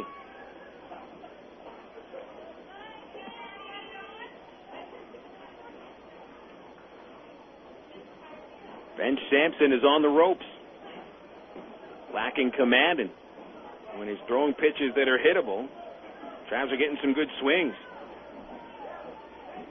Duncan reached on a hit batsman in the 2nd inning. This is second plate appearance, and he rips one deep in the air to left field. It is gone. Duncan hits a 3-run homer, and that'll make it 5-0 Arkansas.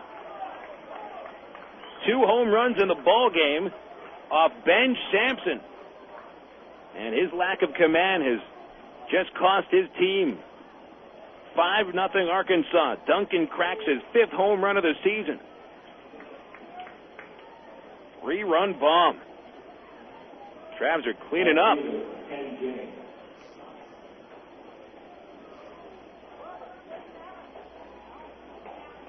Well, we can't see the bullpens at Driller Stadium. I can only imagine somebody's got to be warming up as Kenny James steps to the plate. And Sampson throws a curveball at the letters for a strike. Here in this fourth inning, Zamora singles, Buddy walks, and Duncan brings them all in.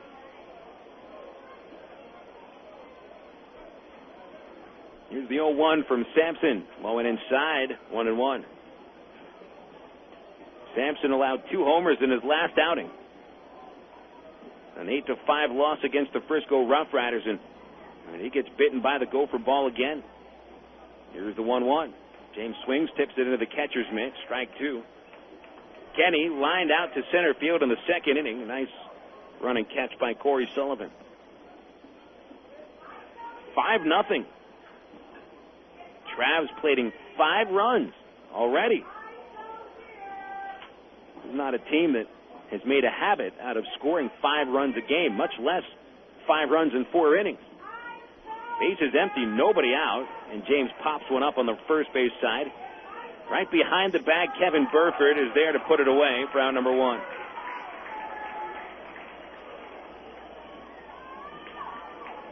Today's game, already just the third of the second half of the Travs score 5 or more runs.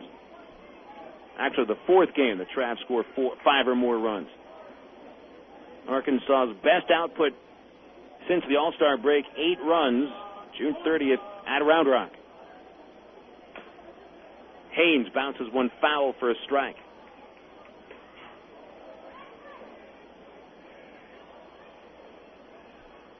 Nathan getting his third at-bat as he comes to the plate in the fourth inning. Base is empty, 1 away. Nathan is 0 for 2. He has struck out and hit into a fielder's choice. Swing and a miss on the 0-1 slider, 0-2. Casey Smith on deck. 3 runs in already in the fourth.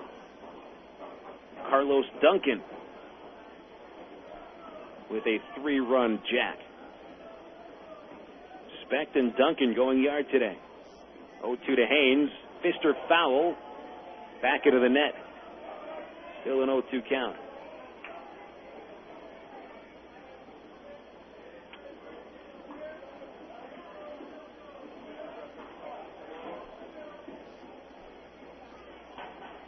Drillers still in search of their first base hit. They've had 4 men reach on walks against Bobby Jenks. Haynes strikes out swinging.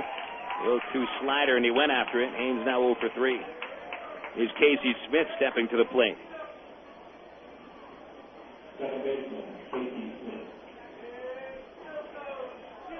Casey singled in the first inning. Was caught stealing at second. He went off the third with a ground out. Top 4 hitters in the Trav lineup. 1 hit between them. The bottom 5 hitters have collected 6 base hits, including 2 homers. A strike to Smith down the middle, 0-1. Bottom of the order today, doing all the damage. In fact, it's the 5 through 8 hitters doing all the damage. Specht, Zamora, Buddy, and Duncan. That's where all the hits, except for Smith's base hit. Certainly all the RBIs have come from. Liner foul into the third base seats. Might have got a piece of a woman sitting in the last row in the first section.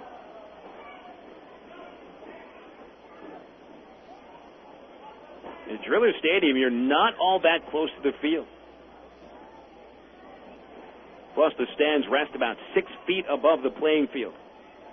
The 0-2 to Smith outside, 1-2.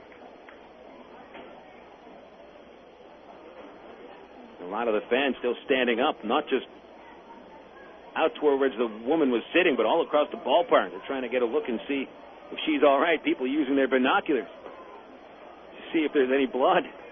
High and outside to Casey. 2 balls, 2 strikes. Boy, we can be cynical sometimes. Everybody wants to see if there's blood.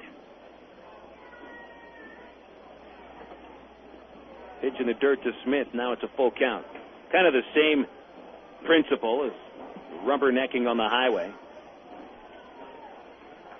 I mean, let's face it. You drive down, you see that there's a wreck. You want to get a look at it.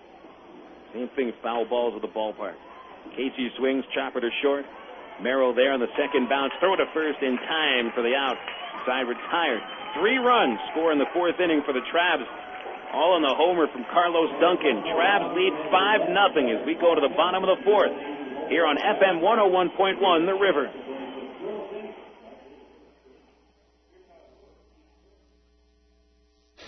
Voted Pulaski County's best barbecue, Pig and Chick Restaurant. Voted Pulaski County's best catfish, Pig and Chick Restaurant.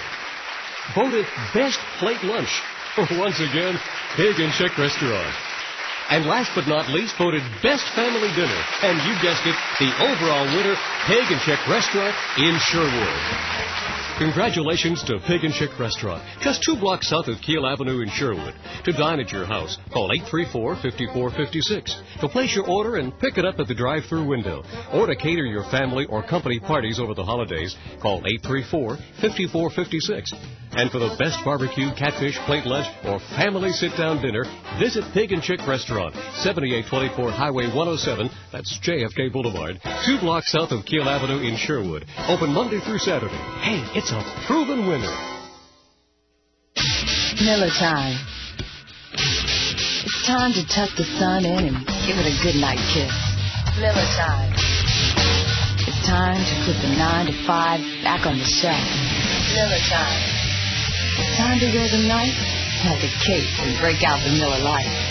It's time for weird time at a place called Miller Time. Miller Lite, Miller Brewing Company, Milwaukee, Wisconsin. Live responsibly.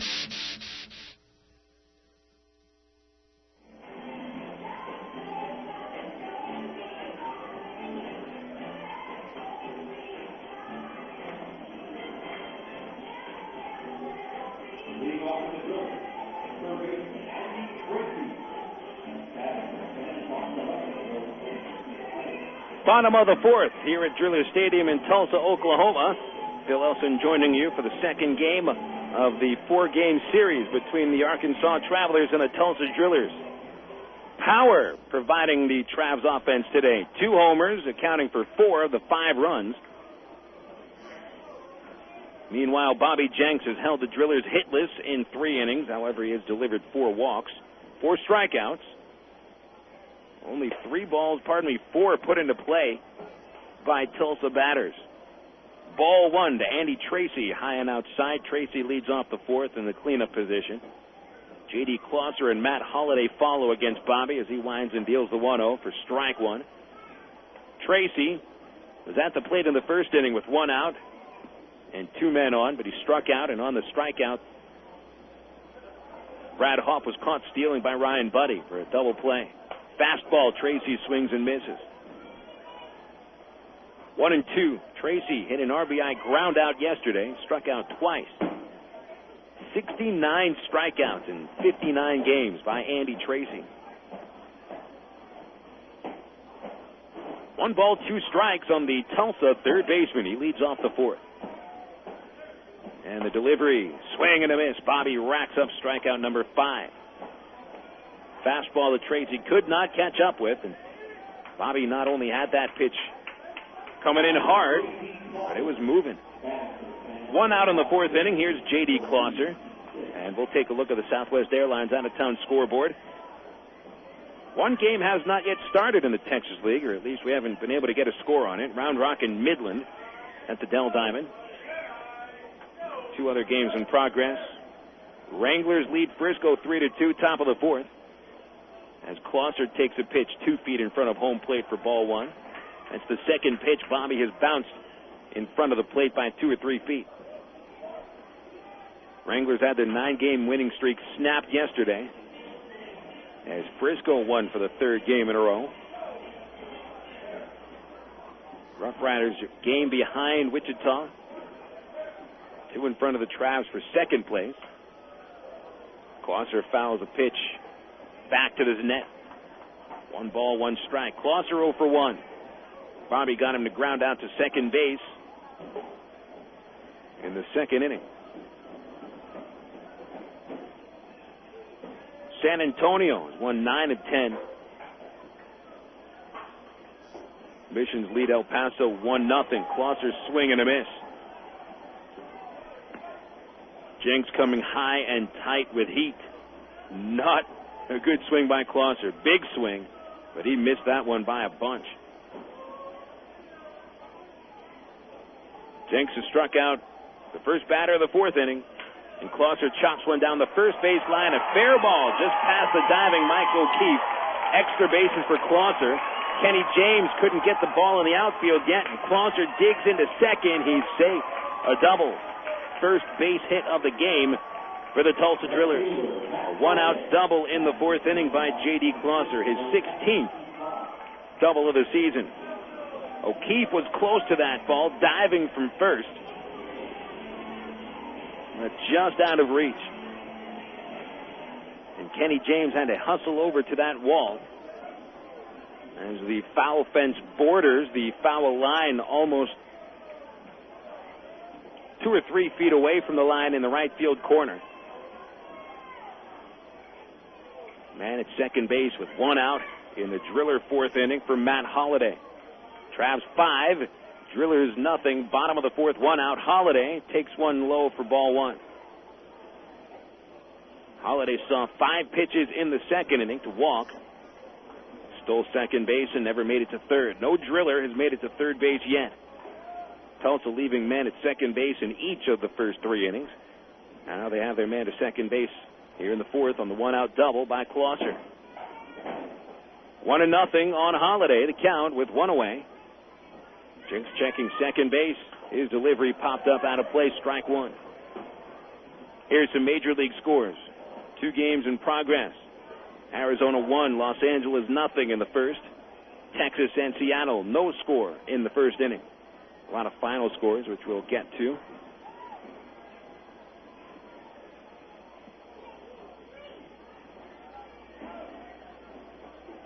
One ball, one strike on Matt Holliday. Jenks delivers to the plate, blowing outside. 2 balls, 1 strike. Jenks working on an 85 pitch count today.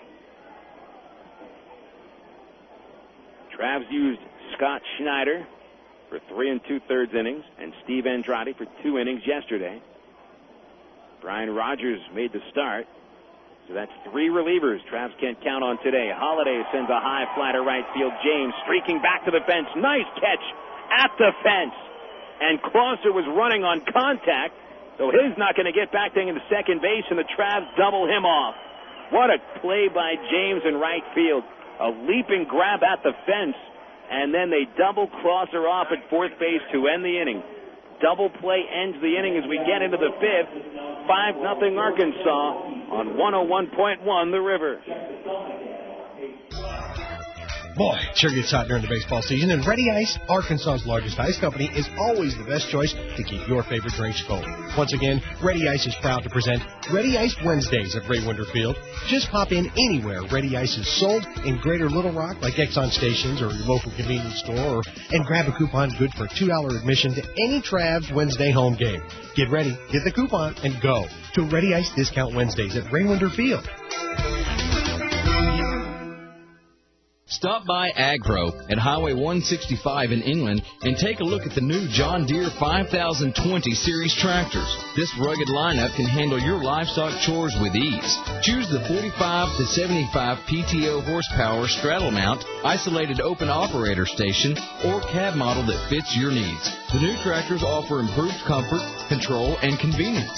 So check out the new John Deere 5020 Series tractors at Agpro at Highway 165 in England. Top Shoes, Arkansas's largest shoe store, and New Balance are proud to support our travelers. New Balance shoes come in the size and width that fit every Travs fan. And Top Shoes has the largest selection of New Balance shoes in the entire state. Not only does New Balance have shoes for athletes, Top Shoes have New Balance shoes for foot problems such as diabetic neuropathy or plantar fascia. The friendly employees at Top Shoes will gladly measure your feet and get that New Balance that is just right for you. Top Shoes is located in Little Rock, North Little Rock, Benton, Conway, Russellville, and throughout Arkansas. If you're interested in a career in a field involving electronics, drafting, or information technology, you need to have the required knowledge and skills. Get started by calling ITT Technical Institute. ITT Tech's programs offer both classroom theory and hands-on training in a practical lab environment. For an ITT Tech brochure, call 1-800-521-0200. Financial aid is available for those who qualify. Limited transferability of credits. That's ITT Tech. 1-800-521-0200.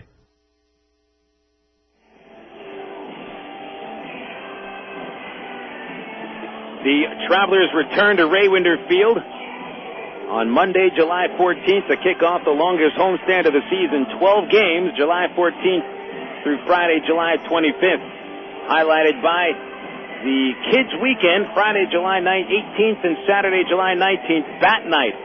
On July 18th, the first 1,000 paid general admission kids get a free Louisville Slugger baseball bat, compliments of Weyerhaeuser and KATV. And on Saturday, July 19th, it's a doubleheader at 6:30 with the first 1,000 paid general admission kids receiving a Travs baseball glove, courtesy of Bridgeway Hospital, Colonial Baking, and Fox 16. Leading off the fifth inning for the Travelers, Jake Weber taking a first pitch strike. 5-0 score, Travs out ahead in the fifth. Weber, O'Keefe, and Speck facing Ben Sampson in the fifth inning. Weber swings, laces it foul, out of play, strike two. Monkey Boy will be in town both days, Friday, July 18th and the 19th. The Babe Ruth Mobile Museum will be at Raywinder Field as well. You can learn all about the greatest player in the history of the game. And kids run the bases both days. 0-2 to Weber. Chopper up the middle. Colina backhands it and back of second base, sets his feet and throws on the money.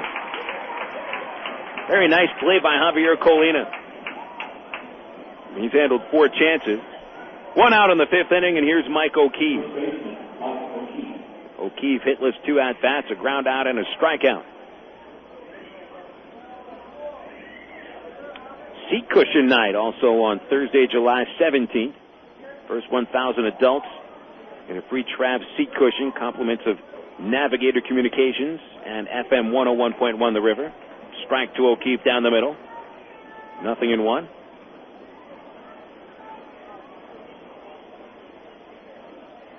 Got a pretty good giveaway later in the homestand as O'Keefe hits a hard one-hopper. Colina makes the play in short right field and throws him out. Nice play again by Colina. He's handled 5 chances.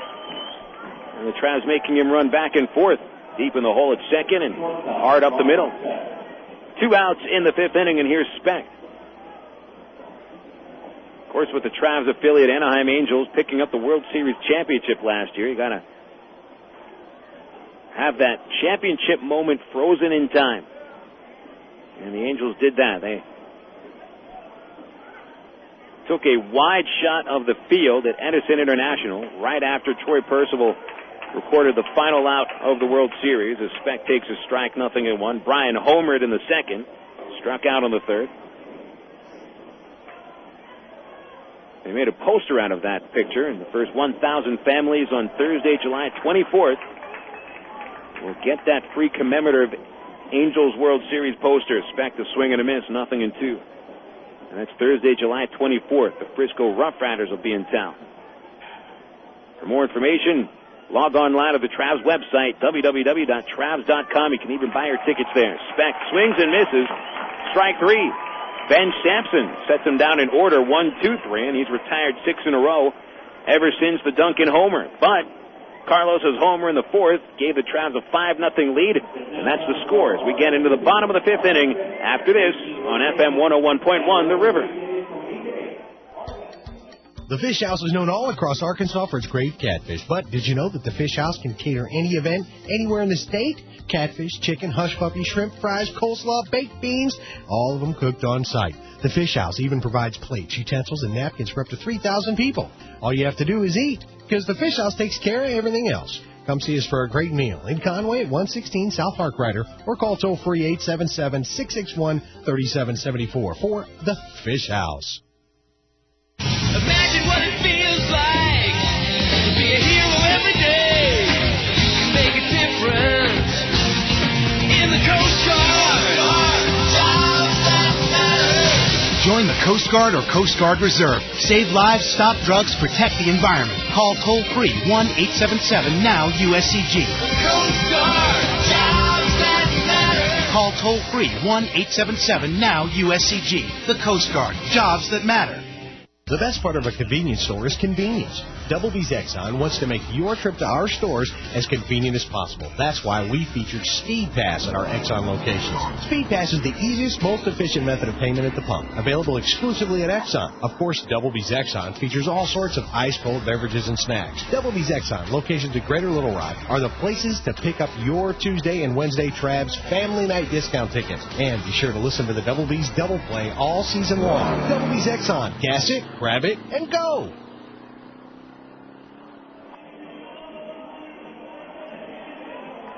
Bottom of the fifth here at Drillers Stadium. Arkansas ahead of the Drillers 5-0. 5 runs, 6 hits, no errors by the Travs. The Drillers checking in, no runs, 1 hit, and no errors. Kevin Burford leads off the fifth as Bobby Jenks takes the hill. Bobby has walked 4 batters. He struck out 5 men through 4 innings. Burford whiffed in the second. And he'll lead off the fifth, 0 for 1. Left-handed batter, swings and misses at the first pitch for a strike. Well, let's check out what happened yesterday in the second stage of the Tour de France, as BikeSeller.com brings you daily updates on the Tour de France on the Trav broadcast. The 0-1, Burford rolls it slowly to second base. Casey Smith never even had to move. Fields the ball, flips it to first base for the out, 1 away. Alessandro Pitacchi won a field sprint in stage 1 of the Tour de France today, right in front of a massive crash at 40 miles an hour. Whew! Lance Armstrong emerged from the crash unscathed. He had to borrow one of his teammates' bikes to finish the stage. Of course, Lance waiting to attack once the Tour de France gets to the Alps. Pitch inside to Tino Sanchez, ball 1. You can visit BikeSeller.com and check out a Trek OCLV road bike, just like the one used by Lance and his U.S. Postal teammates. The 1-0. Strike outside corner, 1-1. While you're there at BikeSeller.com, you can also register to take a one-on-one ride with Lance Armstrong, and that is cool. That's BikeSeller.com in Little Rock. Sanchez, a foul ball back to the screen. 1 ball, 2 strikes.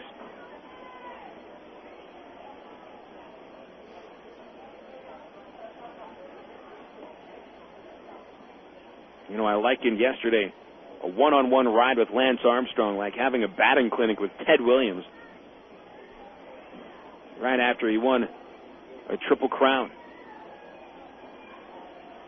1-2 to Sanchez. Bobby lines and deals, and Sanchez hits it high down the left field line. Weber chasing it at the warning track. He leaps up, and Jake makes the catch. Nice grab by Jake as he battled both the ball high in the air, and also Jake had a battle against the wind and up against the fence. I think Jake realized at the very last second that he was about to hit the warning track. Then reached up and the ball landed inside. Nice grab for out number 2.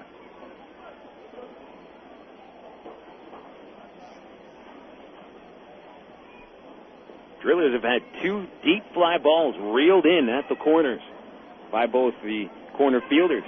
Kenny James in the 4th inning, and now Sanchez getting robbed by Weber's nice catch in the 5th. Ball 1 to Ronnie Merrill downstairs. 5-0 Travelers, bottom of the 5th. Jenks looking to get through 5 innings in his first start in over 2 months. Pitch upstairs, 2-0. Bobby walked 3 of the first 6 men he faced. He has walked just 1 batter since then.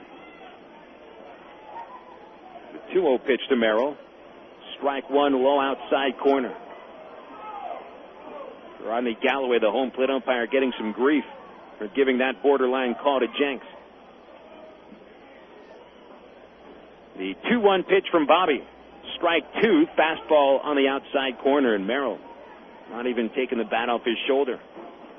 Merrill flied out to right field in the 3rd inning.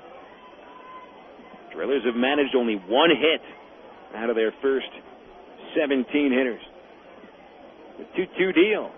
Curveball, ring 'em up, strike 3. That ends the 5th inning. Strikeout number 6 for Jenks. Finishes a perfect 5th inning as we get to the 6th. 5-0 Arkansas at Driller Stadium. Back after this with more of Arkansas Traveler Baseball.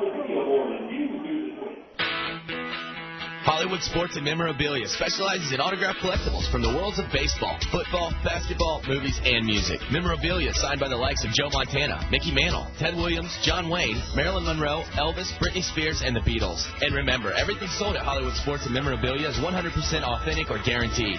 It's all at Hollywood Sports and Memorabilia at the intersection of Rainwood Drive and Green Mountain. Give them a call at 219-0003 for Hollywood Sports and Memorabilia. Sundays are Sin Tonight and Repent Tomorrow at Banana Joe's Island Party, Little Rock's newest nightclub located downtown in the River Market.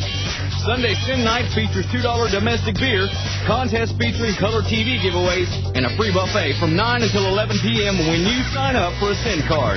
Plus other specials on Monday, Tuesday, and Wednesday nights.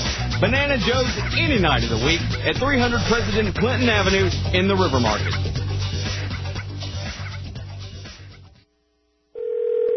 Hello? I've got good news. What? My Aristotle internet bill is only $5.50 this month. Last month it was only $7. And that's your good news? Uh-huh. With Aristotle, you only pay for the time you spend online at the rate of 50 cents an hour. How much time do you spend on the internet? Well, I bet you'd save money with Aristotle, too. I probably would. Okay, bye. Oh, yeah, also, I'm getting married. Good news should be shared with good friends. Sign up for Aristotle Internet at www.aristotle.net. Need really fast relief from itch and irritations? Relief that starts to work in the first minute? Get Gold Bond Anti-Itch Cream. Unlike hydrocortisone creams, Maximum Strength Gold Bond Cream has 2 proven itch medications that work on both itch and pain for really fast relief from bug bites, itchy, irritating rashes, prickly heat, and painful sunburn. Gold Bond Anti-Itch Cream. Soothing relief you can feel the first minute you rub it on. Maximum Strength Gold Bond Anti-Itch Cream. Really fast itch relief.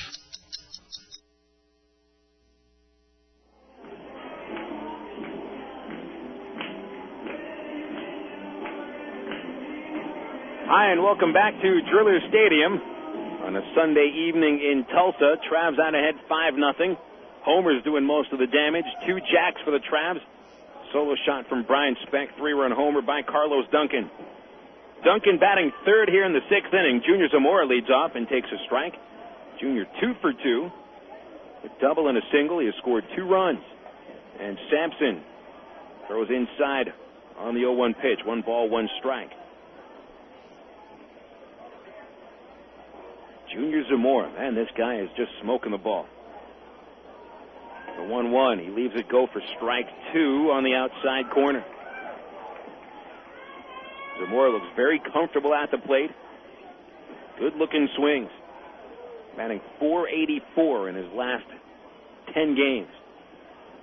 Sampson pitched a perfect 5th inning. He's retired 6 in a row. Now make it 7. Zamora chased one in the dirt, strike 3. 1 away in the 6th. It's strikeout number 6 for Sampson. And here comes Ryan Buddy. Let's take a look at some final scores from across Major League Baseball. Plenty of them to run down for you. First, the National League. Giants beat the Padres 3-2 in San Diego. Rich Aurelia hit his 8th home run of the year. Ryan Buddy takes low, ball 1. Ryan, RBI double in the 2nd inning for the Travs' 2nd run. Buddy walked and scored in the 4th, reaching base twice today. The 1-0, Ryan went after a changeup, way out ahead of it, swing and a foul ball, 1-1. Tim Worrell picked up his 20th save for the Giants. Felix Rodriguez got the win. He has a perfect 5-0 record. Mike Hampton picked up a victory for Atlanta, 7-5 over the Montreal Expos. Hampton also hit a home run. Chipper Jones hit 2 homers, now has 15 on the year. Ryan Buddy sends a high fly ball to left center. Ballpark holds this one, and so does Cory Sullivan on the warning track in center field, 2 away. Mets beat the Reds 7-5. 3 homers for the Mets, including a solo homer from Tony Clark to break a 5-all tie in the 9th inning. Reds held a 5-2 lead going into the 8th inning. The Mets break out and pick up the victory by 2 runs. Timo Perez, Jeremy Burnett, and Clark hit the home runs. Duncan lines one up the middle. Diving catch by Javier Colina.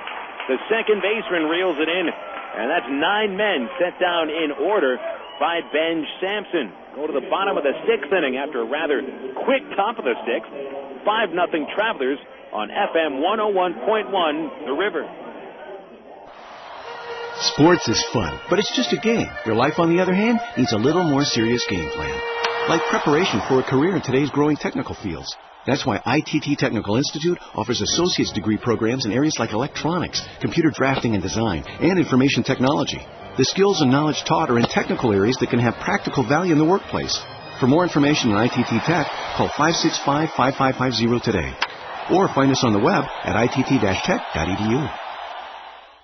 When Mac told me about BC Powder, I had no idea it would start a 20-year friendship. Yeah, I remember Tim laying on the locker room floor. It was my first televised wrestling match. You were the referee. A lot of help you were. I got tossed in the 3rd row of seats. Yeah, now that's a BC moment. My back was sore, neck was sore, shoulder was hurt, and you said, "Here, kid, here's a BC." Yeah, BC works quick. It'll get you back on your feet to do it all over again. BC is the best-kept secret in wrestling. Not anymore. BC Powder. Share the relief. Use as directed. It's no wonder Sonic's burgers taste so great. It's how we build them. We make them when you order them, just the way you like them, with all the freshest ingredients. Right now, get our famous number 1 or number 2 Sonic burger with a large order of golden tater tots for just $2.49. It's a great deal on a classic meal, only at participating Sonic drive-ins. And while you're there, don't forget to try our absolutely decadent strawberry cheesecake shake. The taste of real strawberry cheesecake in a cup, only at Sonic. Your home for Travelers Baseball. FM 101.1 The River. KDRE. North Little Rock, Little Rock.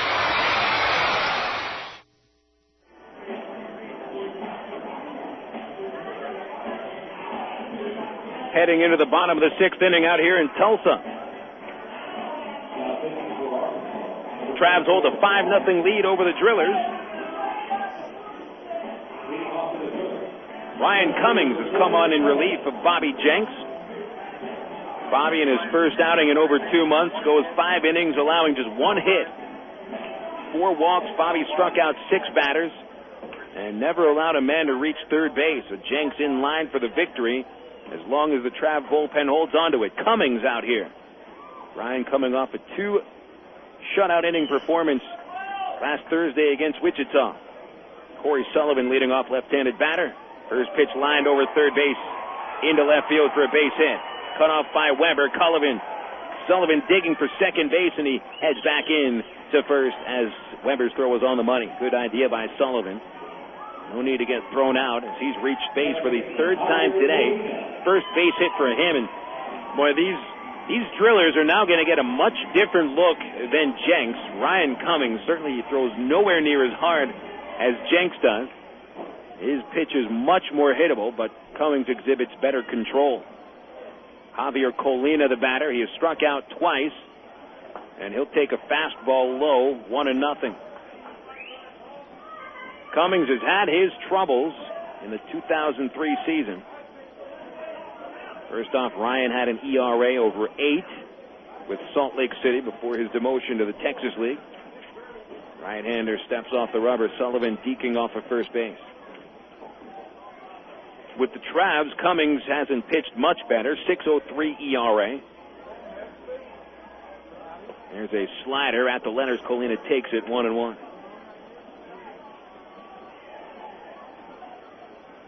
Now, most of the runs recently off Ryan coming in a 1/3 inning appearance in which he allowed 7 runs. Hasn't pitched well against Tulsa either.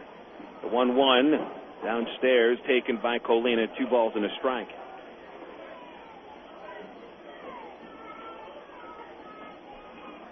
Cummings the kind of pitcher to go 2 innings. Travs should have Mark Kroon and Joel Peralta available too. Bottom of the 6th, no outs. And Cummings with a 2-1 pitch, chopped on the ground to second base. Smith has it. The second base, one out. Speck's relay to first is not in time. Speck had to reach way outside of second base to bring in Smith's throw. Casey threw offline to second base. A good thing the Travs got the force out there.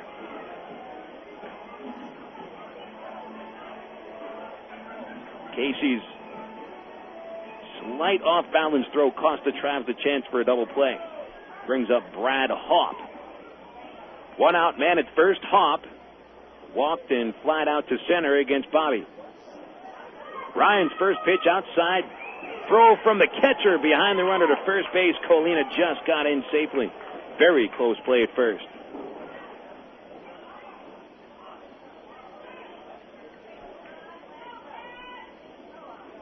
The pitch to Hawpe was outside, so the count is 1-0. Righty versus lefty here. Hawpe standing in, left side of the plate, wide open, hovers over the plate. Cummings throws a 1-0, chopped on the ground to the shortstop. Speck has it cleanly, steps on the bag for one out, and finishes the inning with a double play, throwing to first to rack him up. That's a double B's Exxon double play. Goes 6-3. That ends the sixth inning, and it's the third double play turned by the Travs tonight. We'll go to the seventh here in Tulsa. Travelers 5, Drillers nothing. Meet Bob, the carpenter. He's smart, he's a pro, and he wants the best for his family. What does he do? Join the union. Bob knows that a union carpenter maximizes his earning power, gets family insurance, and a pension plan he can count on. Plus, a union carpenter has access to union training, learning new skills, and advancing his career. Carpenters, pile drivers, floor layers, and millwrights. Join now and start enjoying the benefits. Call the Arkansas Regional Council of Carpenters at 501-568-2500 for more information. Hey, what's up? This is Lala, and welcome to Coke FM, bringing you the hottest new sound. The real heavy rock and soul, top and told. The boy tried to keep it, but he lost his soul. On the road to the riches, he lost control. About the eye of the needle, I was often told. If you never got to the bar for gold, in your actions, all is told. This is Lala at Coke FM, keeping it real with a full taste of Coca-Cola. You got an appetite, a taste that you can savor, something different tonight, and irresistible flavor. Our chicken on the barbie, fish of the day, the Outback Grillers blow you away.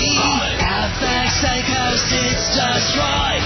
Outback Steakhouse. No rules, just right. I can't go on anymore. I want to be free. You want to be free of Hollywood, the glamour, the fame? No! I want to be free of overnight liquid laxatives that taste like I'm drinking chalk. Well, that's easy, baby. Take Freelax. It's the only overnight laxative that gives you stimulant-free, cramp-free relief in just 2 caplets. Ooh, are you sure I'll be free of constipation before my early morning flight to the coast? Depend on it. Freelax is the free of everything you hate about laxatives. Laxative. Oh, Max. Use only as directed.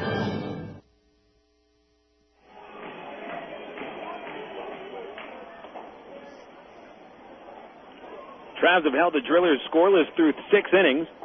2 base hits by Tulsa. Travs 5 runs on 6 hits. And in the 7th inning, Kenny James steps up to lead off against Ben Sampson. And the first pitch in there for strike 1. Sampson in the first 4 innings. Actually, let's not even say in the first 4 innings. Before he recorded the first out of the 4th inning, the Travs had already scored 5 runs. James rolls one hard on the ground to Colina at second base. Easy play for him as he throws to first for the out. Carlos Duncan brought home 3 runs with a homer after Zamora and Buddy reached to begin the 4th. And then Sampson started a string of batters. He has retired in a row now, 10 straight. 3 on strikeouts, most on the ground. Here's Nathan Haynes stepping up. Nathan struck out his last at-bat. He's 0 for 3, 2 strikeouts today. And Sampson finds the strike zone outside corner. Sampson really,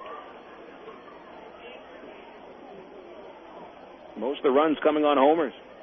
Speck the solo shot of the 2nd, and Duncan's 3-run jack in the 4th. Haynes takes low and outside, 1-1.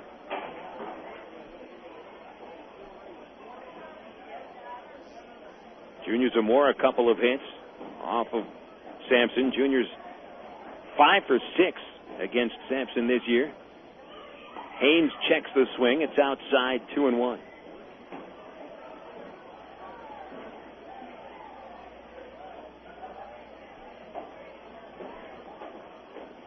Casey Smith on deck. Haynes swings, laces it up the middle, base hit. Cory Sullivan, positioned in left center field, hustles into dead center and picks it up. Haynes with the base hit, his second of the series. And now with a hit in 11 straight games. Here's Casey. Casey 1 for 3.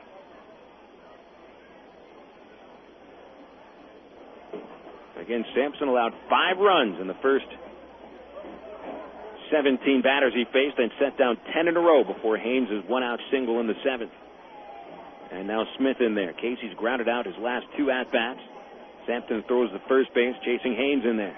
A couple other finals from across the National League. Cardinals beat the Cubs 4-1. Woody Williams runs his record to 11-3. Mark Pryor took the loss. He allowed a 3-run homer to Eduardo Perez in the 2nd inning. Perez hit his 5th of the year. First pitch to Smith. Hard grounder through the right side, base hit. Haynes at second base, stops there. The throw comes from the outfield, holding the men to first and second. 2 hits in a row after Sampson had retired 10 straight. Can't be much more left for Sampson. Here comes Marv Foley, the Driller manager, out of the dugout. This might be it for Benj. And we can't see the bullpens out here at Driller Stadium, so you never know if anybody's warming up. You can only imagine now as Foley walks out to the mound. Rodney Galloway, the home plate umpire, give him some time, and Foley makes the decision, and that is it for Sampson. Sampson pitched valiantly. He made a couple of mistakes. Travs made him pay. He leaves the game with 6 1/3 innings in the books. 8 hits allowed so far, 5 runs, and they're all earned on 2 homers. So we'll tell you all about this new Driller pitcher after a 60-second break.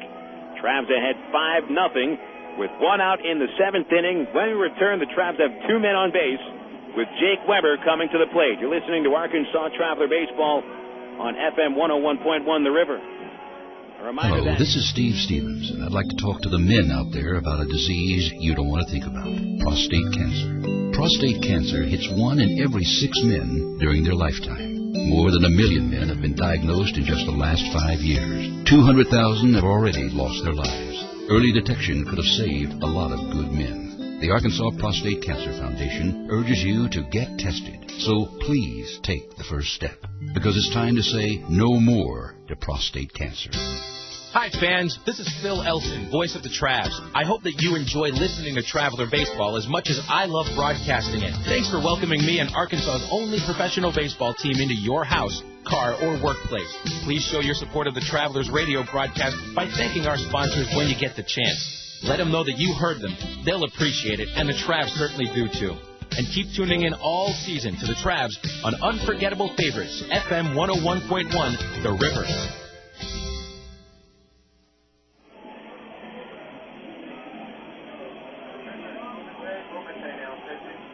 The Tulsa Drillers bring in their first relief pitcher of the night. Mike Bumate comes out of the bullpen. Bumate, a left-handed pitcher, hailing from Clovis, California, 6 feet tall, 170 pounds. Born in October of 1979. He's out of the pen for his 21st appearance of the year, 2 wins and a loss, of .351 earned run average. Bumate replaces Benj Sampson. Sampson, the pitcher of record for Tulsa. 6 1/3 innings, 8 base hits, 2 walks and a hit batter. Sampson struck out 6 batters but allowed 5 runs, all of them earned, a couple of homers. And Sampson leaves with 2 men on base. Nathan Haynes at second, Casey Smith at first. Jake Weber steps to the plate. A couple left-handers for Bumate to face. We always see Marv Foley bring him in to face Trav left-handed hitters.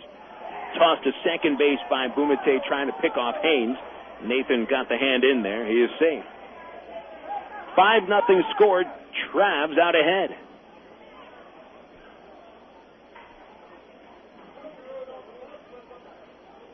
Trav's first run came on a homer by Brian Specht. Carlos Duncan brought in three runs with a 3-run jack. Pitch outside to Weber, ball 1. Jake walked in the third inning. He was grounded out to second twice.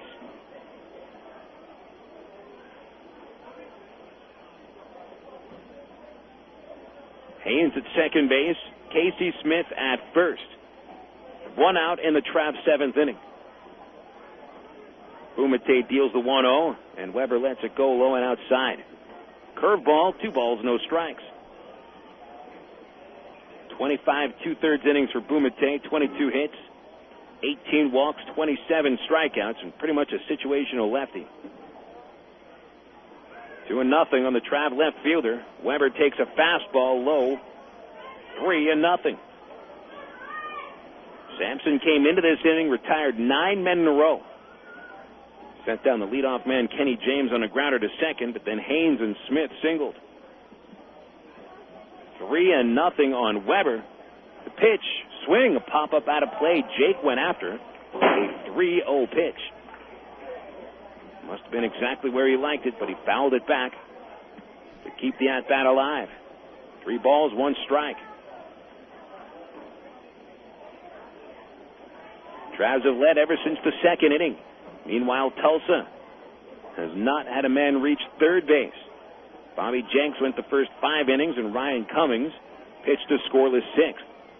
Bumate throws to first base, trying to pick off Casey Smith, but Burford wasn't even over there. Burford had to dive for the ball to keep it from getting into foul territory. I'm going to question that idea by Bumate to throw to a bag where no one's even covering.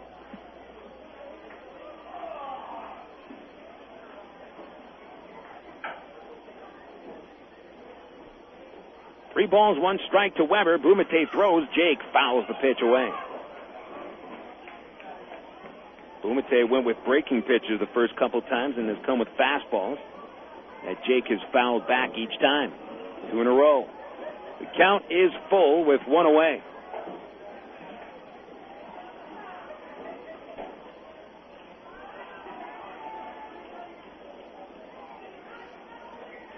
You almost have the feeling like the Travs have put the ball game away, but 5 runs is certainly not an insurmountable deficit. You want to see the Travs put this game away with at least 2 or 3 more runs this inning.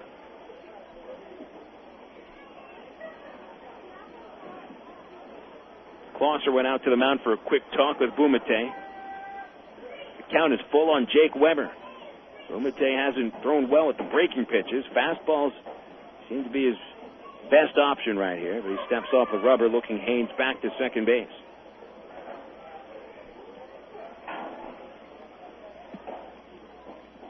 A lot of room in the right field gap. Runners take off on the payoff, and Jake pops it out of play. Keeping the at-bat alive, and the runners go back to their original spots. Haynes to second. Casey Smith to first.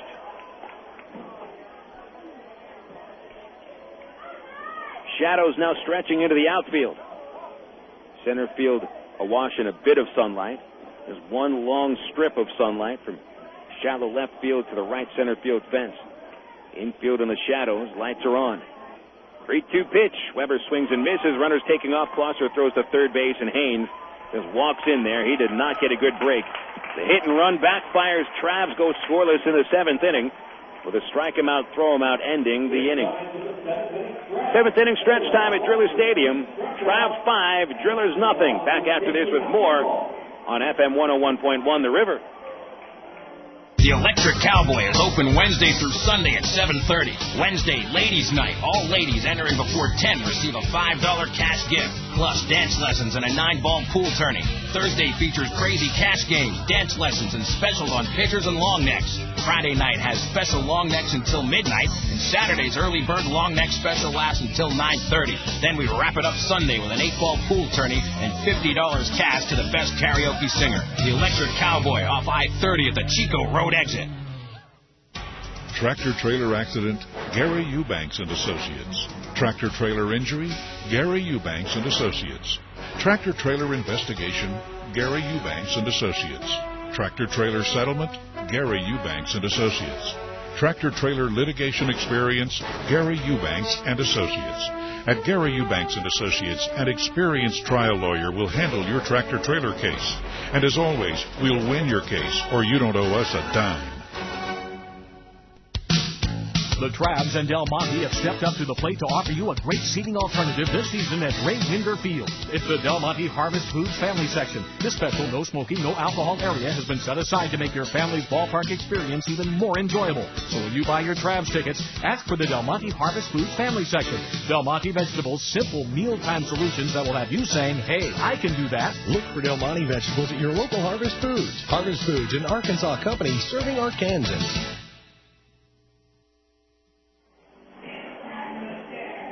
Seventh inning stretch is come and gone.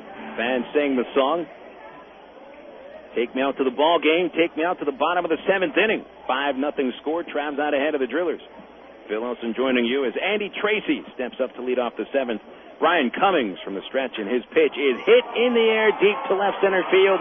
Andy Tracy has just put the Drillers on the scoreboard with a leadoff home run.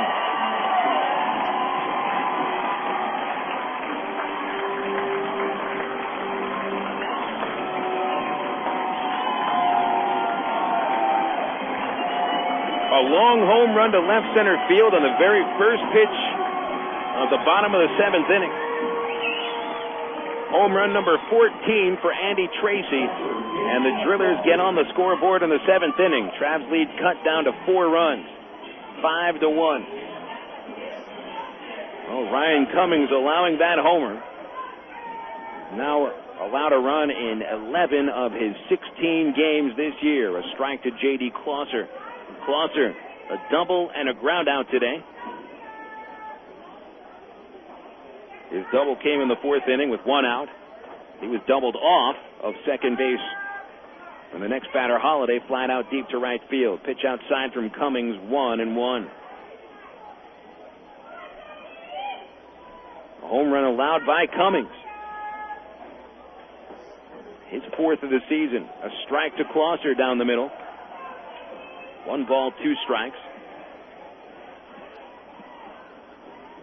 Cummings left that fastball right at the fat part of the plane. That's a pitch he can't get away with very much. Ryan is not a power pitcher. The 1-2 to Clauser, tipped back to the catcher, but Buddy couldn't squeeze it. Still 1 ball, 2 strikes. Clauser follows Tracy's home run of the 7th. Matt Holliday and Kevin Burford, the next 2 batters. 4-run Traveler lead. Cummings a deep breath. The right-hander deals high and away. 2 balls, 2 strikes. Well, I know Ty Boykin's trying to get 1 inning out of Cummings here. He got the 6th inning out of Ryan. And now looks to get it into the 8th, where he might have Kroon and Peralta ready to go.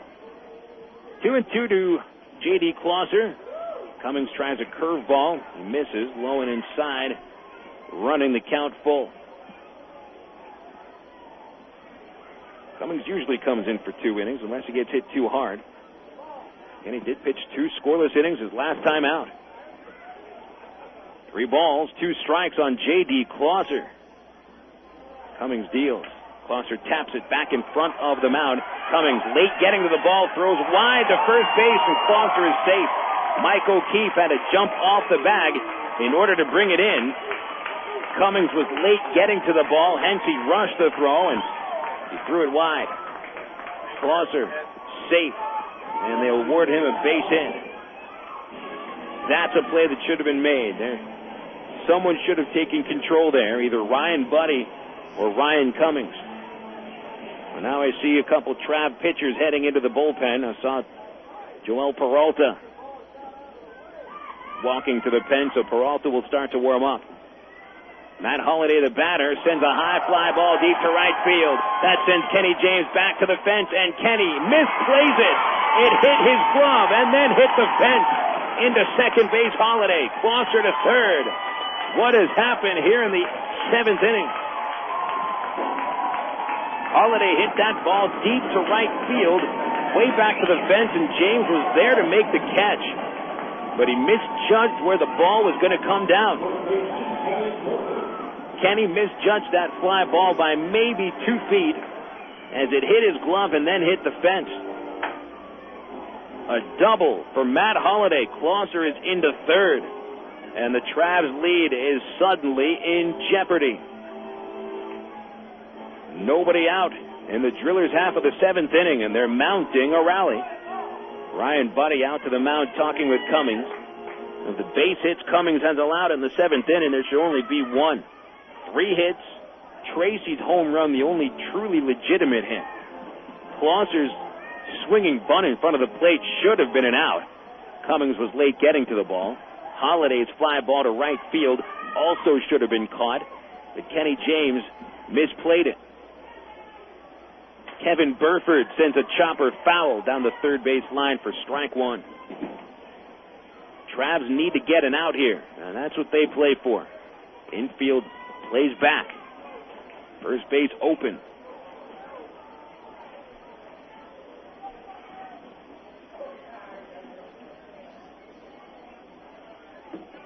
The next pitch fouled off left side. And Cummings getting ahead in the count, 0-2. He could certainly help things out with a strikeout. Ryan has not been a strikeout pitcher, unlike previous years. Just 10 strikeouts in 35 innings for Ryan Cummings. Usually average just a little bit under a strikeout per inning as a reliever. The 0-2 pitch on the way. Burford takes it high and inside. Bobby Jenks started, struck out 6 batters in 5 innings against 4 walks. Cummings facing his 7th hitter, came in the 6th. 4 hits and 1 run. The 1-2 pitch to Burford. Swing and a miss. A curveball strikes him out. And Cummings registers out number 1 of the 7th inning. Here comes Tino Sanchez.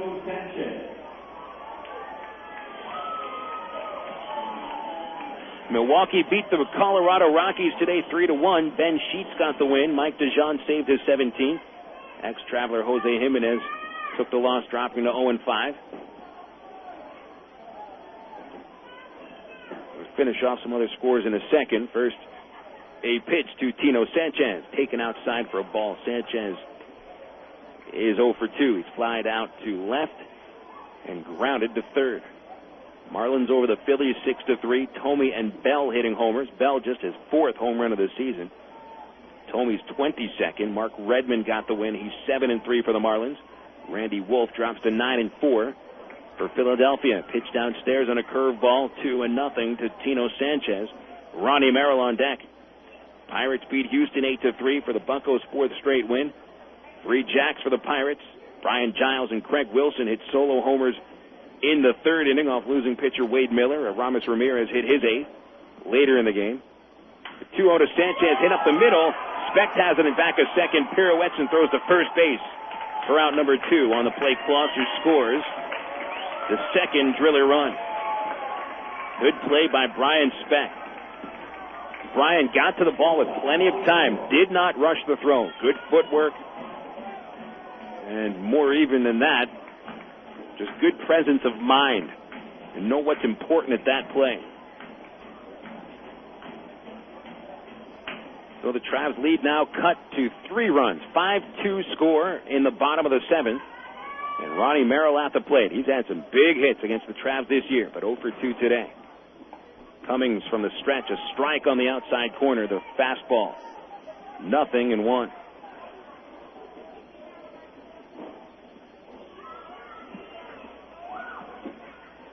Merrill a fly out and a strikeout today.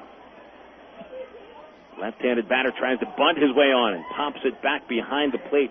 Foul, strike 2.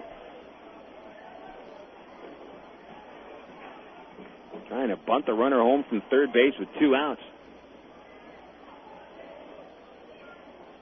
Come on, it just cuts his chances from reaching base down that much more. 0-2. 2 away. 5-2 score. Travs out ahead. Cummings ready, checking third base. Ryan throws. Merrill swings. Pop up. Third base side into the seats. Foul ball.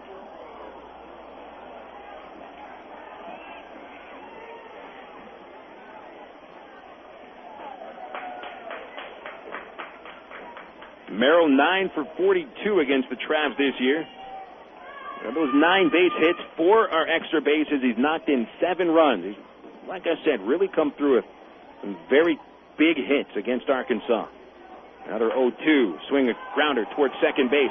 Casey Smith fields it and flips it to complete the inning. 2 runs scored for the Drillers in the 7th on 3 base hits and a man left on. Travs still lead, however. 5-2. We'll be back for the 8th inning after this on the River. Hit a home run with your family tonight. Whether you're planning a meal before the game or snacks for the game, remember to include milk, cheese, and yogurt in the game plan. 3 servings a day of dairy is the right amount to help keep your body healthy. It's easy. Just look for the 3-a-day logo on your favorite calcium-rich dairy foods at your local retailer. For more information, including recipes and coupons, visit www.3aday.org. Have you had your 3-a-day today? The power of cheese. It's no wonder Sonic's burgers taste so great. It's how we build them. We make them when you order them, just the way you like them, with all the freshest ingredients. Right now, get our famous number 1 or number 2 Sonic burger with a large order of golden tater tots for just $2.49. It's a great deal on a classic meal, only at participating Sonic drive-ins. And while you're there, don't forget to try our absolutely decadent strawberry cheesecake shake. The taste of real strawberry cheesecake in a cup, only at Sonic. Ameripride Services is the linen and apparel company to get your team into a professional uniform program. Ameripride features a wide range of high-quality custom programs for the manufacturing industry, hospitality and food service, medical or dental uniforms, and professional and executive wear. Call 664-5575 to schedule a presentation with an Ameripride consultant. Also specializing in the finest quality table linens, rental mats, and restroom services. Call 664-5575 for Ameripride, the official garment supplier of the Arkansas Traveler. 7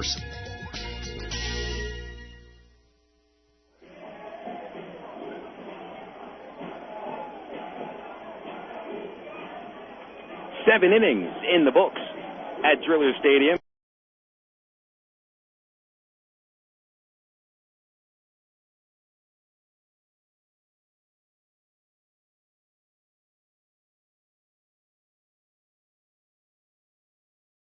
And the score, 7th inning, and producing a strikeout from Jake Weber. Ben Sampson in line for the loss of the Travs. Hold on to this game. 5 runs for Sampson, all earned in 6 1/3 innings, 8 hits, 2 of them homers. Mike O'Keefe leads off the 8th and takes a strike. O'Keefe 0 for 3. Batting 4th in the order. He's followed by Brian Specht and Junior Zamora. There's a slider for a strike. Bumate ahead in the count, 0-2.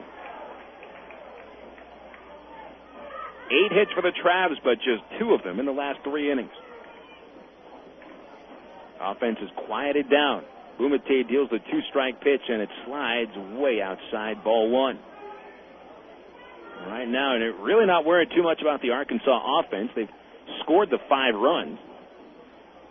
Right now, it's all on the bullpen and the fielders. Mike swings, high chopper, first base line. Nice backhand play by Burford behind the bag. Takes it himself for the unassisted putout. 3 unassisted. 1 away. O'Keefe now 0 for 4. Hitless in the series in 7 at-bats. And his slump continues. Mike having a lot of trouble driving the ball. He's hit a lot of choppers and slow ground outs. Brian Specht standing in there. Specht started all the hoopla with a solo homer in the 2nd inning. His team best 12th home run of the year. He's struck out in his last 2 at-bats, however. Curveball from Bumate for strike 1. Nice looking pitch.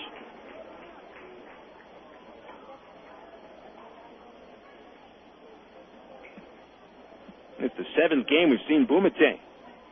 Specht another swing and a miss. Curveball had him out ahead. 0-2.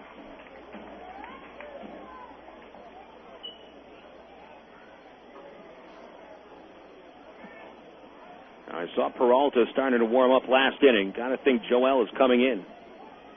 Either for the 8th, or maybe waiting another inning and coming in the 9th. Speck, a swing and a miss. A 3-pitch strikeout. Bumate racks up his second strikeout, and Speck, after the home run, strikes out 3 times in a row.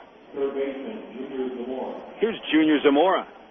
Junior's also had a great game at the plate. 2 hits, 3 at-bats, a double, and 2 runs scored.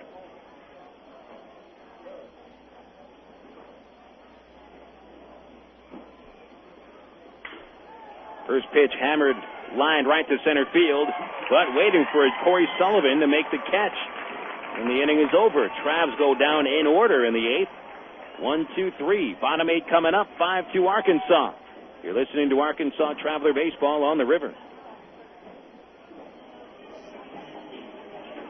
And now time for Kansas City Royals tribute. Here is tonight's question.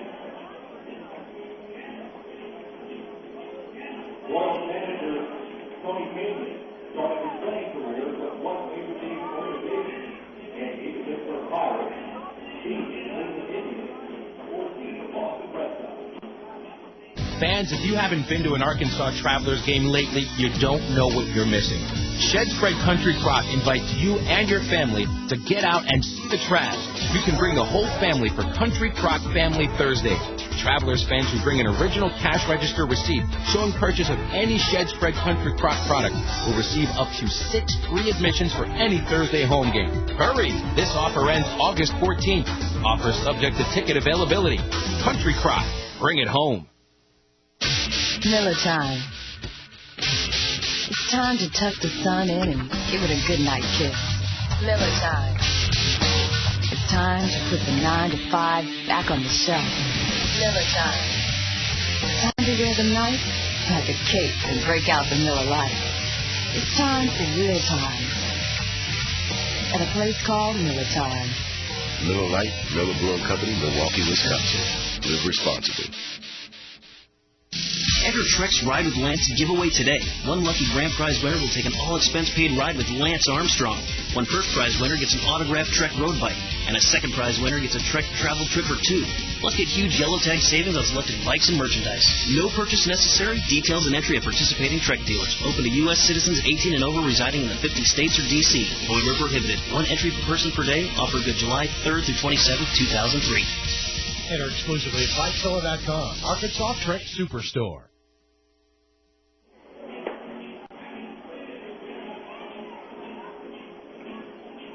Traveler Baseball hustles into the bottom of the 8th inning.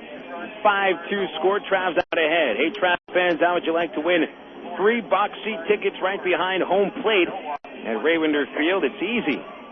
Simply go to your local grocery store, make a purchase of any milk or cheese product, and send the sales receipt to the following address. And that address is Arkansas Travelers 3-a-day seats. Arkansas Travelers 3-a-day seats. P.O. Box 55066, Little Rock, Arkansas 72215. We'll be picking a winner and awarding you 2 free box seats to a Trav home game at Raywinder Field. That's brought to you by your local dairy farmer. The power of cheese, and 3 a day. Mark Kroon comes out of the bullpen. He'll pitch the 8th inning. Kroon relieves Ryan Cummings, who allowed a pair of runs in 2 innings. And Kroon comes on for the 8th. Hard-throwing right-hander from Phoenix. Kroon coming off of an appearance allowing a run on July 4th in an inning to Wichita. 2 hits, and Mark wasn't fooling any Wrangler batters that day. Everything Mark threw got hit hard, even the outs. Top of the order leads off. Cory Sullivan takes high and outside, ball 1. Cory reaching base in all 3 plate appearances. Walked in his first 2 chances and singled in the 6th. Left-handed batter, and Kroon finds the strike zone, 1-1. Line on Kroon for the 2003 season. 2 wins, 3 losses, and a 3.77 ERA. 2.10 batting average against. Right-hander deals the 1-1 upstairs. These driller batters getting a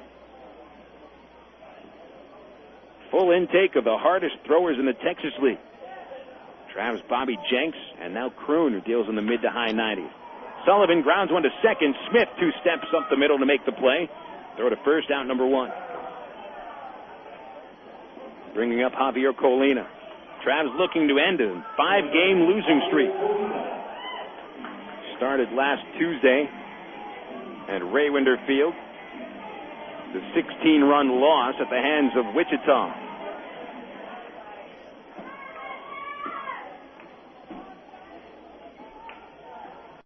Colina 0 for 3, and he'll take downstairs from Kroon, ball 1. Brad Hawpe on deck.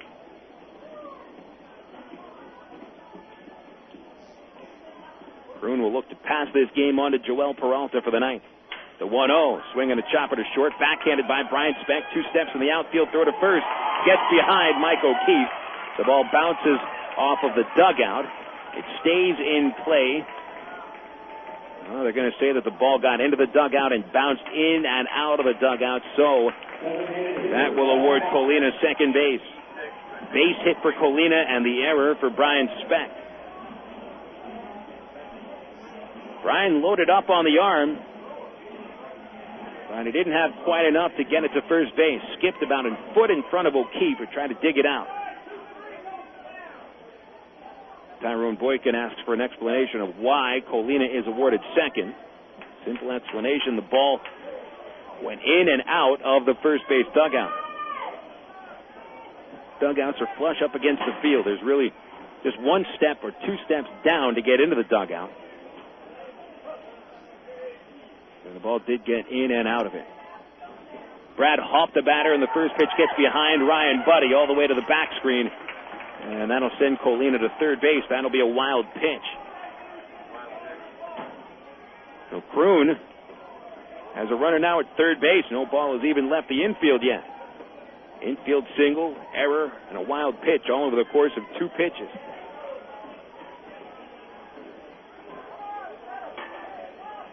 Trav's lead is 3 runs, but slowly dwindling. Infield plays back as Hawpe is at the plate. Hawpe 0 for 2, hit into a double play his last at-bat. The 1-0 is outside, 2-0. Hawpe knows the situation here. He's put the ball in play, but I doubt he's going to shorten on his swing at all. Kroon's 2-0 pitch, swing and a pop-up out of play. Right on the third base roof. 2 balls, 1 strike.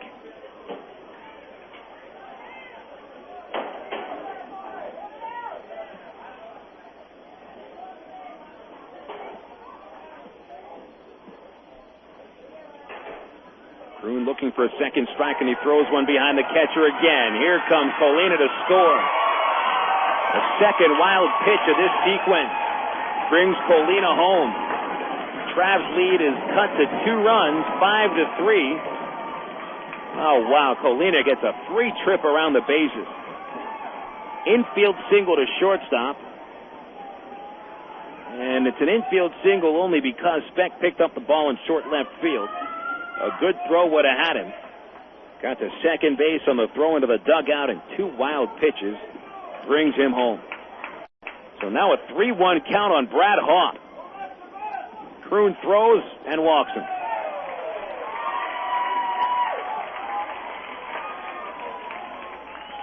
For the first time since the second inning, the Tulsa Drillers get the tying run to the plate.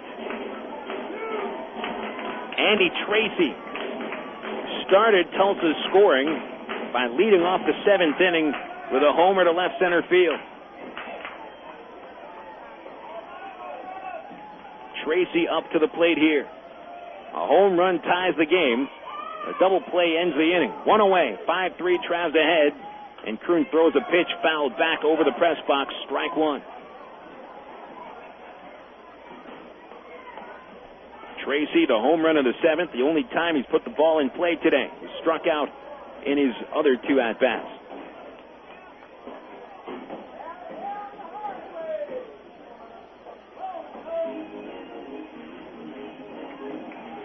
Well, Mark Kroon coming in the 8th inning.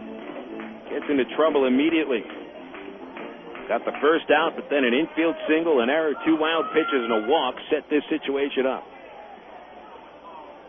Infield looks for two. They've turned 3 double plays today, but just 1 on a conventional ground ball double play.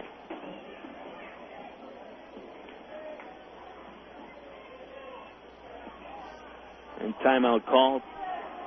Kroon having trouble finding the signs as they begin to lose all the sunlight. Now he's ready. The 0-1, high and inside, ball 1.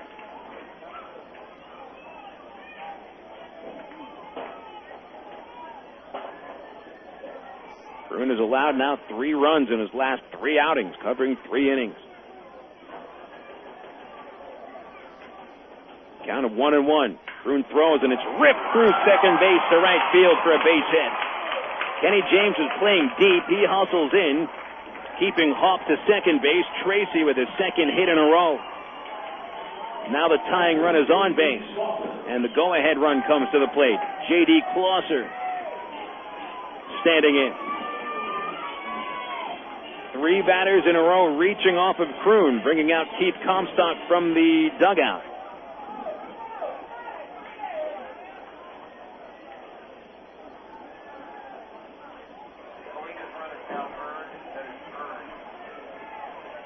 Tracy just put a wicked line drive into right field. Casey Smith was close to it. If he would have went after that ball, there's a good chance it might have ripped right through his glove. That's how hard Tracy hit the ball.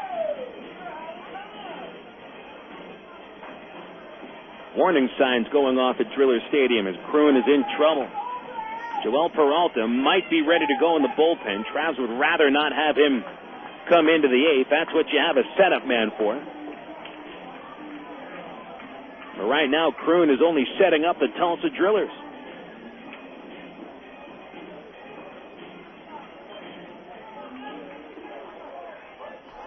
Comstock back into the dugout. Kroon checking with his fielders. Who covers where? Clauser steps in, batting left-handed. Clauser 2 for 3. Had a swinging bunt infield single in the 7th, and then came around to score on the Sanchez groundout. And the first pitch rattles around the catcher's feet down low for a ball. And Bundy was able to squeeze it before the runners attempted to take off. Kroon has already thrown 2 wild pitches in this inning, and that was close to making it a 3rd one. 1-0 on Clauser.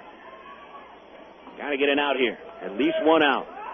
There's 1 away here in the bottom of the 8th. A run home. Kroon throws. Strike 1 outside corner. Got the fastball in there.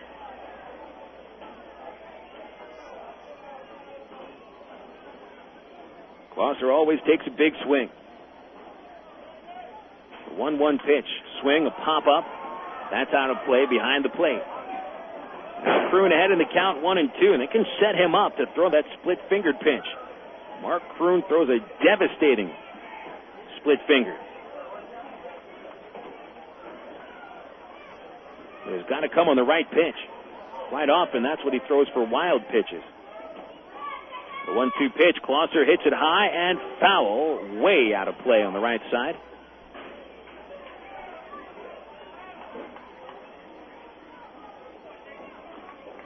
Clauser has a very big swing.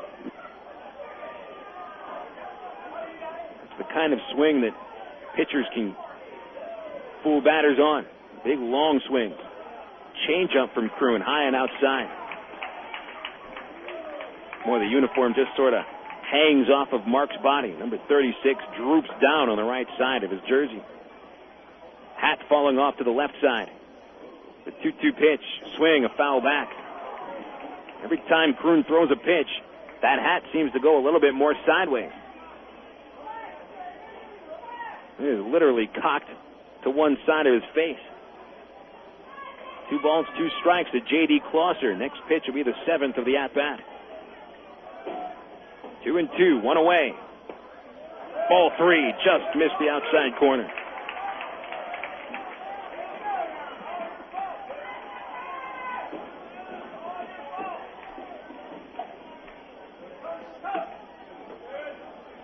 Matt Holliday on deck. He hit a double his last at-bat. He's hit it hard. 2 straight at-bats. Clauser swings and misses. Kroon got him on a fastball outside of the strike zone. big out. Very big out. 2 away in the 8th. And here's Holliday. Holliday has tested right field in each of his last 2 plate appearances.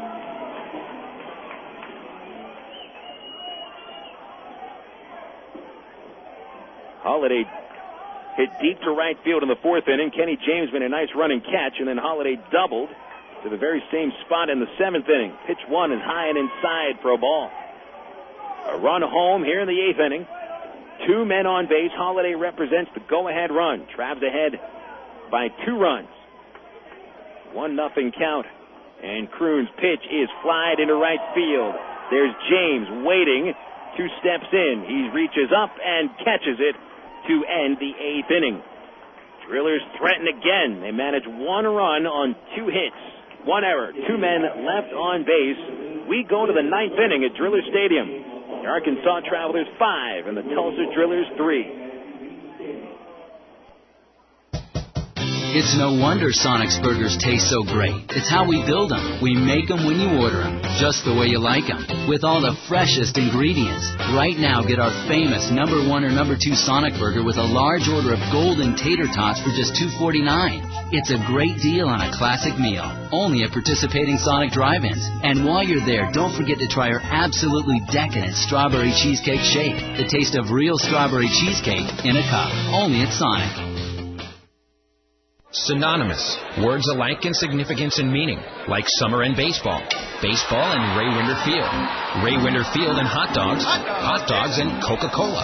Yes, Coke is joining the Travs All-Star lineup this summer right alongside the future Anaheim Angels wearing the Travelers uniform. Enjoy the best value in family entertainment in Central Arkansas. Ray Winder Field, the Arkansas Travelers, and Coke. 3 summer classics. Call 664-1555 or visit our website at travs.com. Good morning. Good morning. Welcome to this focus group. What a lovely bunch. Are you sure they can't see us behind this window? There's a mirror on the other side, genius. Hey, chill out. What, are you nervous or something? No, everybody loves us. We're the phone company. Now, tell me, which directory do you use? Yellow Book or the other book? Yellow Book. Yellow Book. And you, miss? Yellow Book. That's where I found my plastic surgeon. They're picking the wrong book. What if Yellow Book starts to advertise? More people choose Yellow Book, not the other book. Call 1-800-YB-YELLOW. Honey, what's for dinner? Hot dogs. We had hot dogs last night, and for breakfast today, and lunch. I'm playing the French's Mustard Instant Win game. Every bottle has a giveaway. You can win $50,000 instantly or tons of great stuff from Six Flags. Well, French's is my favorite mustard. Now it's even better. No purchase necessary. Void where prohibited by law. All claims must be postmarked by 12/31/03. Must be legal U.S. resident, 18 years to enter. See specially marked packages of French's Mustard or www.frenchesfoods.com for details. Nothing cuts the mustard like French's. Ryan Buddy leads off the 9th for the Travs. Last chance to add to a 2-run lead. Mike Bumate deals the first pitch low and inside. Ryan checks the swing. It's a ball. Phil Elson joining you here on FM 101.1 The River. Travs have led ever since the 2nd inning by as many as 5 runs. Drillers have scored 3 runs the last couple innings as Buddy fouls one for a strike. 1 ball, 1 strike. Drillers have the tying men on base in the bottom of the 8th inning. Couldn't bring him in, though. 2-run Arkansas lead. Buddy 1 for 2 with a walk and an RBI double, and he'll take a strike. 1-2. Bumate in his 3rd inning of work. He has faced 4 batters, retired them all. 2 strikeouts, a ground out and a fly out. Buddy swings on a curveball, hits it foul.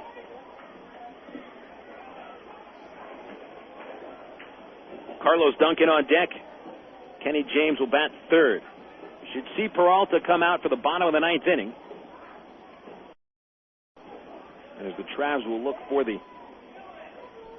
victory in Game 2 of this series. Buddy swing, pop up out of play, right side, keeping the count the same, 1-2. Ryan's got his family out here from Midwest City, Oklahoma. Fiance out here as well. He's sitting there in the second deck of seats, cheering on Ryan. High and inside, 2-2. But he gave them reason to cheer in the 2nd inning, following Junior Zamora's double with a double of his own to the left center field fence. Scored the Travs' 2nd run. Change up from Bumate outside. Count full, 3-2. And Bumate has retired all 4 batters that he has faced in his inning in the third. Buddy swings hard, foul shot into the third base dugout. Look out.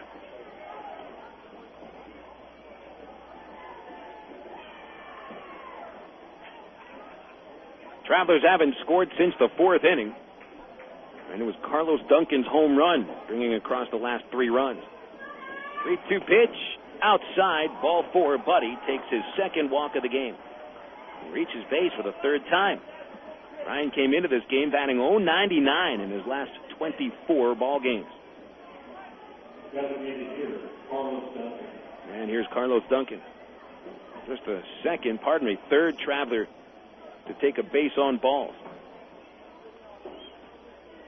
Duncan, 3-run homer in the 4th inning.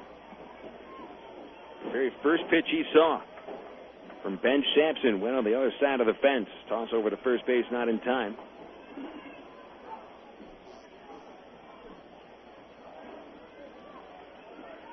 Certainly not a spot for Ryan Buddy to be running.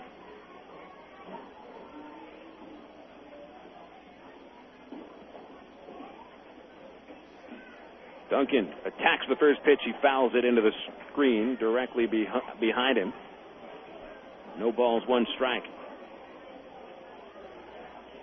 Carlos was hit by a pitch in the 2nd inning. Smoked a line drive in the 6th that Javier Colina made a nice catch on.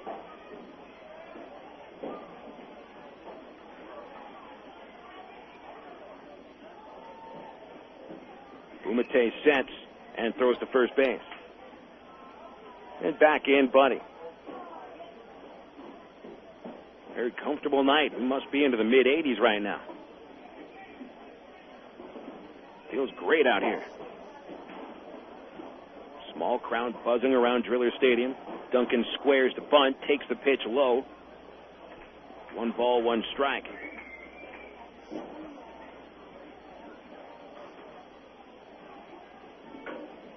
Travs have lost 22 of 30 to the East Division. Got to win inside your division. If you're going to be a playoff team, you must beat your division opponents. Bumate steps off the rubber and throws to first. Tried to fake Buddy, but Ryan got in there. 5-3 score. Travs lead. Top of the 9th. Nobody out. Bumate has the sign and throws to first base again. 3,255 paid fans at Driller Stadium today. That is under their season average. 1-1 to Carlos Duncan. Bumate lifts the leg and deals the pitch. Bunted by Carlos. Back to the mound. Bumate throws to second base high, but in time for the out. Shortstop Merrill able to keep his foot on the bag to force out Ryan Buddy. Carlos Duncan unable to sacrifice him up there. Fielder's choice. The play goes 1-6 with the out recorded at second base. 1 away for Kenny James.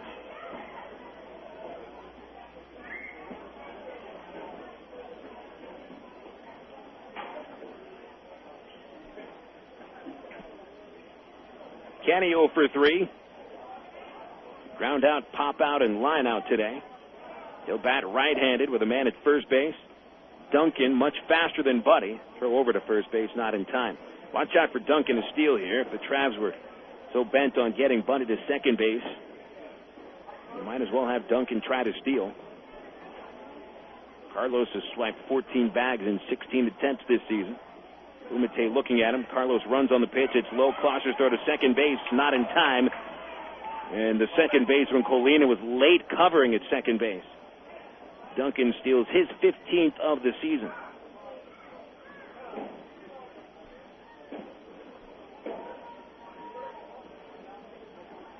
One ball, no strikes. James at the plate. Travs ahead by 2 runs. Could certainly use some insurance.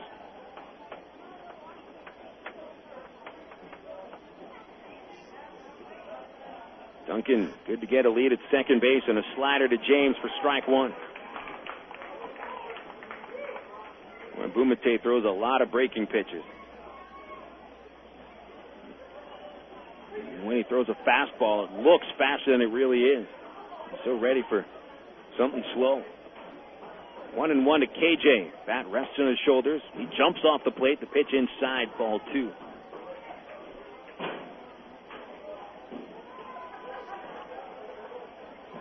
Last Traveler win. An 8-3 victory on Monday in Round Rock. 5 losses in a row since then. 2 balls and a strike to James. He swings, hard chopper up the middle, second baseman Colina backhands it and throws James out at first. And there goes Duncan into third base.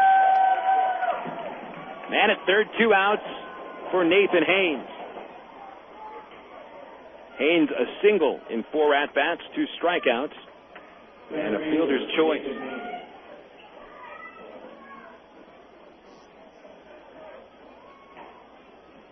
Haynes standing in left-handed. Bumate will work from the stretch.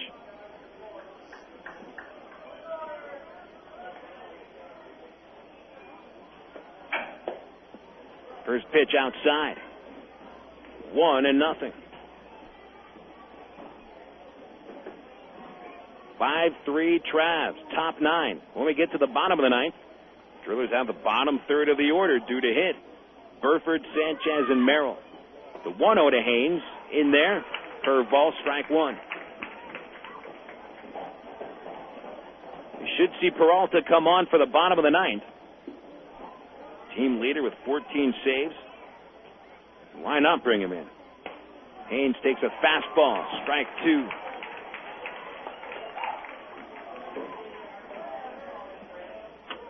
That popped the mitt.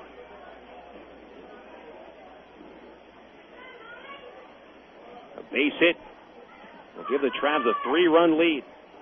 Bumate deals to Haynes, and he swings and misses. Strike 3. The curveball strikes him out for the 3rd time. Travs go scoreless in the 9th. No hits. They leave a man at third base. That was the last chance to add the lead. Now it's time to hold the lead. 5-3.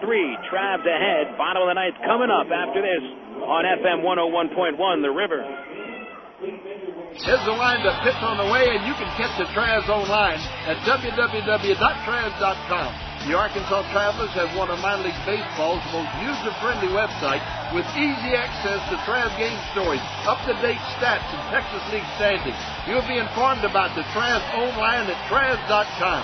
Purchase tickets, grab souvenirs, listen to the game. Hey, if you could buy hot dogs and popcorn on the website, it'd be like coming to the old ballpark. See us online, www.travs.com. Did you know that most problems of the feet occur because of improperly fitted shoes? Come into Top Shoes and let us measure your feet and fit you with New Balance. New Balance makes shoes for all shaped feet, from size AA to 4E, for pronators and supinators alike. New Balance makes motion control shoes that are great for those who suffer from plantar fasciitis. So what are you waiting for? Come into Top Shoes and let Tops make those feet happy. Top Shoes is located in Little Rock, North Little Rock, Benton, Conway, Russellville, and throughout Arkansas. Hey, let's go to my house for an Ovaltine milkshake. I love chocolate Ovaltine shakes. Let's go! Isn't it snack time for the kids? Let's make them Ovaltine milkshakes. I'll get out the ice cream and milk. And I'll get the rich chocolate Ovaltine. Hey, this is Mama's making an Ovaltine shake. Yes, I love her Ovaltine shake. Yeah! Now I'll add the rich chocolate Ovaltine. And I'll get the glasses. Mom, we're home. Who wants an Ovaltine shake? I do! I guess we better make more. More Ovaltine shakes, please.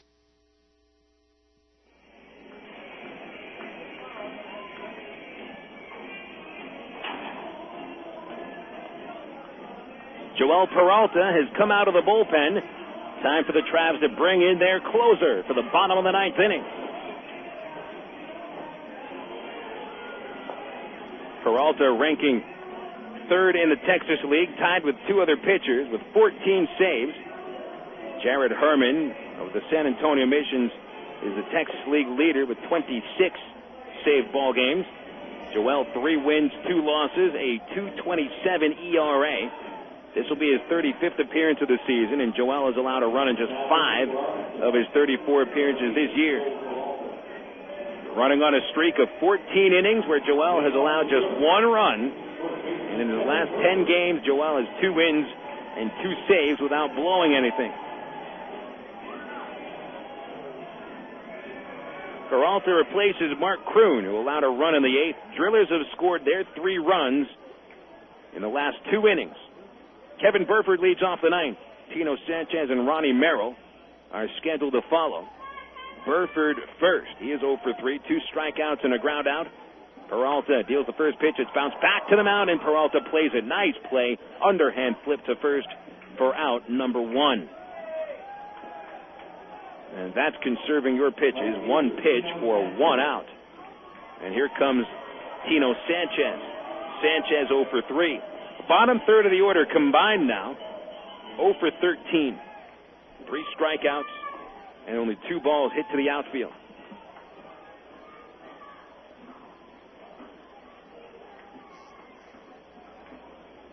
Peralta winds and deals the first pitch. Missing inside. Just a hair. Ball 1.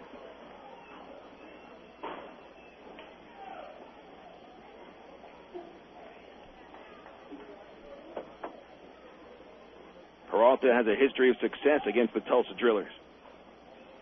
Here's the 1-0 to Sanchez. Inside corner called, strike 1. Peralta 4 saves in 7 games versus Tulsa. 8 strikeouts in 8 innings. 1-1 on Tino, left-handed batter. Peralta deals the pitch and Sanchez rips it into the right field corner. A foul ball. Todd Titchener, the first base umpire, had a good view on it down the right field line. Calls it foul. Sanchez was all over that pitch. He was heading into second base, but now he has to saunter back to home plate and pick the bat back. It's nothing more than a hard-hit strike. 1 ball, 2 strikes. That's the count on Tino Sanchez.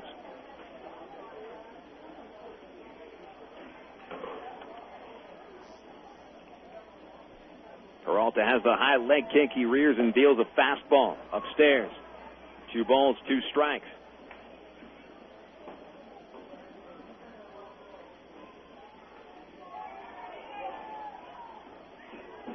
Joel with just 3 saves his last 44 games. Actually, the team's last 44 games. There haven't been many save situations. But he still has answered the bell every time. Just 2 blown saves this year. He tries a fork ball and it misses low to Sanchez. Now the count full.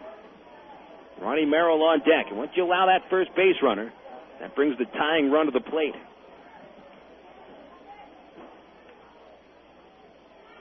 A 3-2 count, 1 away, bases empty in the bottom of the 9th. And Peralta deals the pitch, and Sanchez lifts it in the air towards right field and over Casey Smith's head. A bloop single for Tino Sanchez, as that does bring the tying run to the plate in the form of Ronnie Merrill.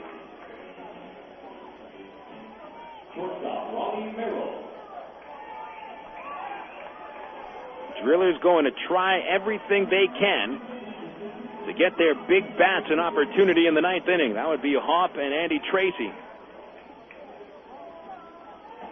So Ronnie Merrill, Cory Sullivan, and Javier Colina stand in the way.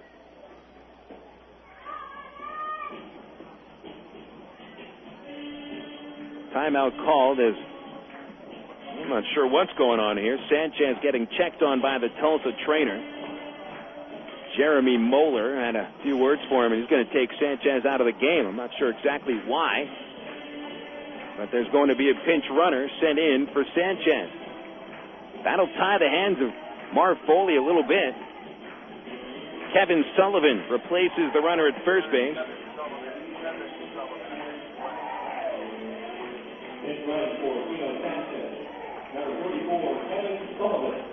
There's only one other batter that's available for pinch hitting duty now, and that would be Seth Taylor. So Sullivan into pinch run. Sullivan a bit slower. He's a catcher. Ronnie Merrill, the batter, left-handed hitter, takes a pitch for strike 1. Merrill 0 for 3 today. He has been called out on strikes. He's flied to right and grounded to second base. Trav's looking for a double play to end the game. Peralta deals the 0-1. Grounded up the middle. Speck behind second. Has it to second base. One out. Casey Smith to first. Rack him up for two, and that ends the game. 6-4-3 double play. Your Double B's Exxon double play finishes this game off. And the Travs break the losing streak with a 5-3 win at Driller Stadium. And you can put it in the books. Nice-looking game today. Travs jump out 5-0 after the first 4 innings and hold on for dear life. 5-3 win. We'll come back after this break as the Travs celebrate with high fives and butt slaps. We'll talk about the win after this on FM 101.1 The River.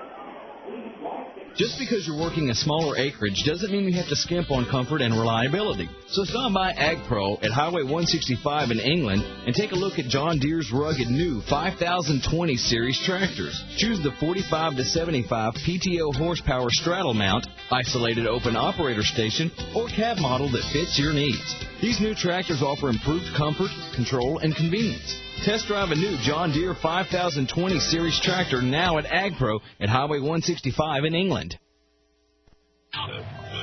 Miller Lite. Miller time. It's time to grab the fellas and hit defrost. Great tasting Miller Lite. Time to melt cold shoulders. Time to pull your mojo out of the freezer and warm it up on the grill. It's time for a great tasting Miller Lite. Great tasting Miller Lite. At a place called Miller Time. Miller Lite, Miller Brewing Company, Milwaukee, Wisconsin. Live responsibly. Because accidents happen. Ouch. Because kids are kids. Oh, Mom. There's Bactine, perfect for minor cuts, scrapes, and even burns because it stops pain and prevents infection, and it won't sting like other antiseptics can. Because life never goes as planned. Whoops! Ow! There's Bactine, the #1 antiseptic brand, now in liquid spray and cleansing wipes for soothing infection protection.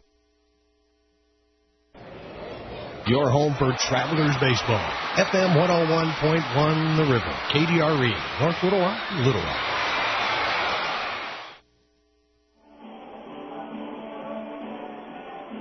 A 5-3 win for the Arkansas Travelers. They've split the first 2 games of this series at Driller Stadium. Phil Elson joining you on the post-game report. Let's get down to the game recap. Each team went scoreless in the first inning.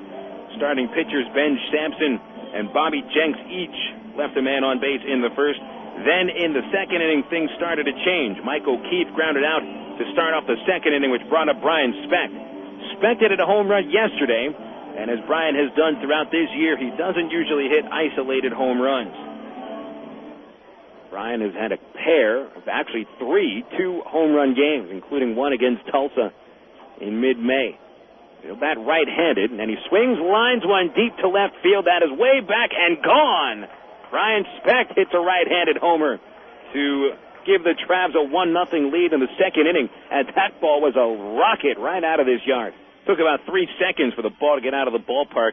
Speck's team-leading 12th home run of the season put the Travs ahead 1-0. Junior Zamora followed with a double to the right center field gap for a 10-game hitting streak, which brought up Ryan Buddy, who was hitless in his last 11 at-bats, but that hitless streak only reached 11 at-bats. That's because of this. Far towards home plate as his bracket can allow him to go. He's ready to send Zamora towards the plate if Buddy gets a base hit. Here's a fly ball hit towards left center field. Buddy hit it well. It's back to the warning track, and it hits off the fence. Here comes Zamora around third base. He will score for a 2-0 lead, and Buddy breaks his hitless streak of 11 at-bats with an RBI double. It's 2-0 Travs. Buddy's double, his 9th of the season, 34th RBI, gave that Travs that 2-0 lead. Jenks struggled with control over the first 6 batters. He walked 3 of them, but Bobby settled down, only walked 1 more through the rest of the ball game. He went 5 innings, allowing a hit, no runs, 4 walks, and 6 strikeouts. By the time Bobby left the game, the Travs were already ahead 5-0, as in the 4th inning, Zamora led off with a single up the middle. Sampson then walked Ryan Buddy to bring up Carlos Duncan. On a hit batsman in the second inning. This is second plate appearance, and he rips one deep in the air to left field. It is gone.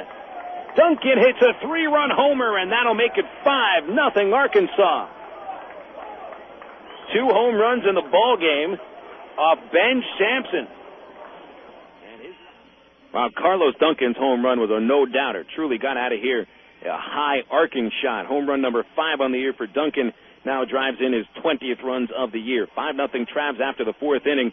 Jenks left the game after the 5th. Ryan Cummings pitched a scoreless 6th inning, but he gave up a solo homer to Andy Tracy in the 7th. Another run scored on a Tino Sanchez groundout. Then in the 8th inning, Mark Kroon also had some problems after getting the first batter out. Javier Colina reached on a grounder towards the shortstop hole. Brian Speck backhanded the ball and threw wild to first base, allowing Colina to reach first, and the throwing error got him to second base. Kroon then dealt a couple of wild pitches, giving Colina a free ticket home, and that put the Travs lead in jeopardy, just 2 runs at that point. Brad Hawpe then walked. Andy Tracy singled. Tracy represented the tying run, and there was only 1 out.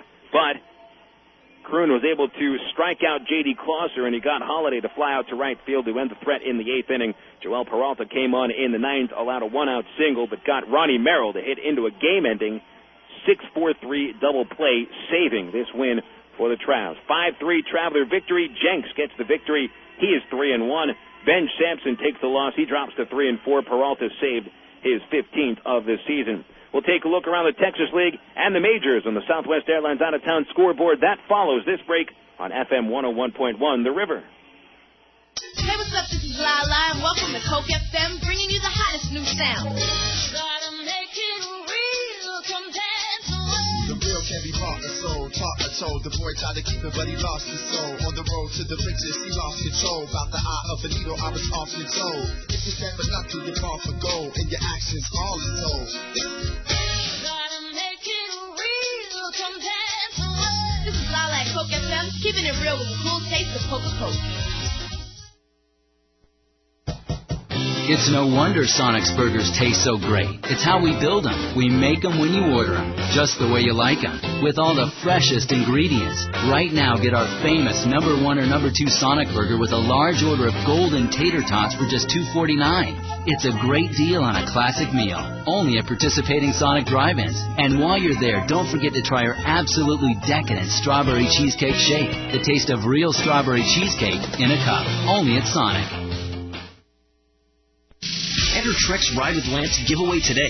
One lucky grand prize winner will take an all-expense-paid ride with Lance Armstrong. One first prize winner gets an autographed Trek road bike. And a second prize winner gets a Trek travel trip for 2. Plus get huge yellow tag savings on selected bikes and merchandise. No purchase necessary. Details and entry at participating Trek dealers. Open to U.S. citizens 18 and over residing in the 50 states or D.C. Void where prohibited. 1 entry per person per day. Offer good July 3rd through 27th, 2003. Enter exclusively at bikeseller.com. Arkansas Trek Superstore.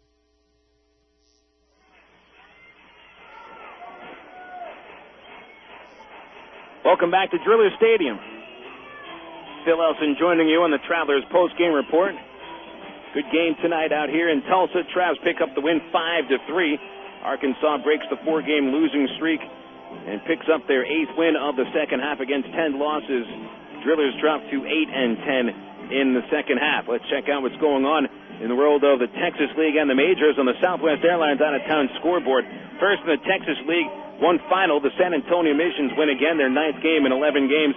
A 2-1 victory. San Antonio's left-hander Travis Blackley wins his league best 11th game of the season.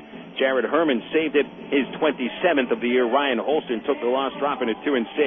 The Missions win for the 13th time in 18 games in the second half. 13-5 record in the second half. The Diablos dropped to 8-10. El Paso has lost 5 games in a row. In progress, currently top of the 9th inning in Wichita. Frisco ahead of the Wranglers 6-3. Wranglers lose this one. They'll drop into a first-place tie with the Rough Riders. Frisco about to win their 4th game in a row. Midland and Round Rock, top of the 8th at the Dell Diamond. Rockhounds hold a 5-2 advantage over the Express. Hounds have lost 3 games in a row. That's what's going on in the Texas League. Right now there's 2 games in progress in the majors. Seattle and Texas and Arlington, bottom of the 7th. Rangers lead 5-1. Bottom 6 at Dodger Stadium. Diamondbacks 2, Dodgers 1. The rest of the games are all finals. We begin in the American League with a Traveler affiliate Anaheim Angels losing in Oakland 6-5 to the Athletics. Keith Fulk got the victory, and the losing pitcher was Scott Schoenweiss. Schoenweiss drops to 1-1. Scott Spezio tied the game in the top of the ninth inning for the Angels with a 2-run homer. His 8th of the year came off of Folk, but Schoenweiss allows the run on the bottom of the ninth to lose it. Benji Molina also homered for the Angels. Ramon Hernandez sent one out for the Athletics. Yankees get a little revenge over the Red Sox, beating the Bo Sox 7-1 at the Bronx today. Andy Pettit silences the Red Sox bats, holds them just 6 hits over an 8-inning stint. Pettit got the 10th win of the season. John Burkett took the loss, dropping to 6-4. Bill Miller accounted for the only Boston run, a solo homer in the first inning. Curtis Pride hit a solo shot for the Yankees. White Sox beat Tampa Bay 11-3 in Tampa. Joe Crede and Maglio Ordonez hitting home runs for the White Sox. Mark Buehrle got the win. He is 7-10. Jose Valentin also hit a 3-run homer for the winning White Sox. Final score from Baltimore, 10 innings, and the Blue Jays beat the Orioles 5-3 at Camden Yards. Eric Hinsky with a pair of home runs, including a game-tying home run in the top of the ninth off of Jorge Julio. Greg Myers also hit a solo shot, his 10th of the year. By the way, Hinsky has 6 home runs now. Davey Cruz and Melvin Moore hit home runs for the losing Orioles. Juan Acevedo got the win. Kerry Lightenberg was the losing pitcher. Kansas City beats Detroit 5-3. Jose Lima running his record to a perfect 4-0. Matt Roney takes the loss. He's 1-3. Mike McDougall saved it with a perfect 9th inning, his 24th save of the season. Eric Munson went yard for the Tigers, his 12th. Michael Tucker hit his 13th home run for the winning Kansas City Royals. Another final score comes from Minneapolis at the Metrodome. Another 10-inning game. Cleveland beats the Twins 5-3. Matt Lawton and Shane Spencer hitting home runs. Spencer's home run came in the top of the 10th, his 5th of the season, to give the Indians that victory. David Risky got the win. Guardado allowed the home run to Spencer. He drops to 1-4. Danny Baez saved his 20th of the year. Moving over to the National League, it was the Florida Marlins doubling up the Phillies 6-3 in Philadelphia. Juan Encarnacion started the scoring for the Marlins with a 2-run homer in the first, his 12th of the year. Mark Redmond got the victory with a complete game win. He's 7-3. Randy Wolf lost. He drops to 9-4. Tomey and Bell went yard for the Phillies. Tomey with 22 home runs on the year. Pirates win their 4th in a row. They beat the Astros 8-3 in Pittsburgh. Brian Giles and Craig Wilson hitting solo homers in the 3rd inning off losing pitcher Wade Miller. Miller also allowed a 3-run homer to Aramis Ramirez in the 8th inning. Miller drops to 5-9. Jeff D'Amico pitched into the 9th and pitches a complete game victory for his 6th win of the year against 8 losses. He allowed a 9th inning solo homer to Lance Berkman. In San Diego, the Giants beat the Padres 3-2. Felix Rodriguez runs his record to a perfect 5-0. Tim Worrell saved his 20th. San Francisco shortstop Rich Aurelia and the former driller Rich Aurelia hit the only home run of the game, his 8th. Atlanta beats the Expos 7-5 at Turner Field.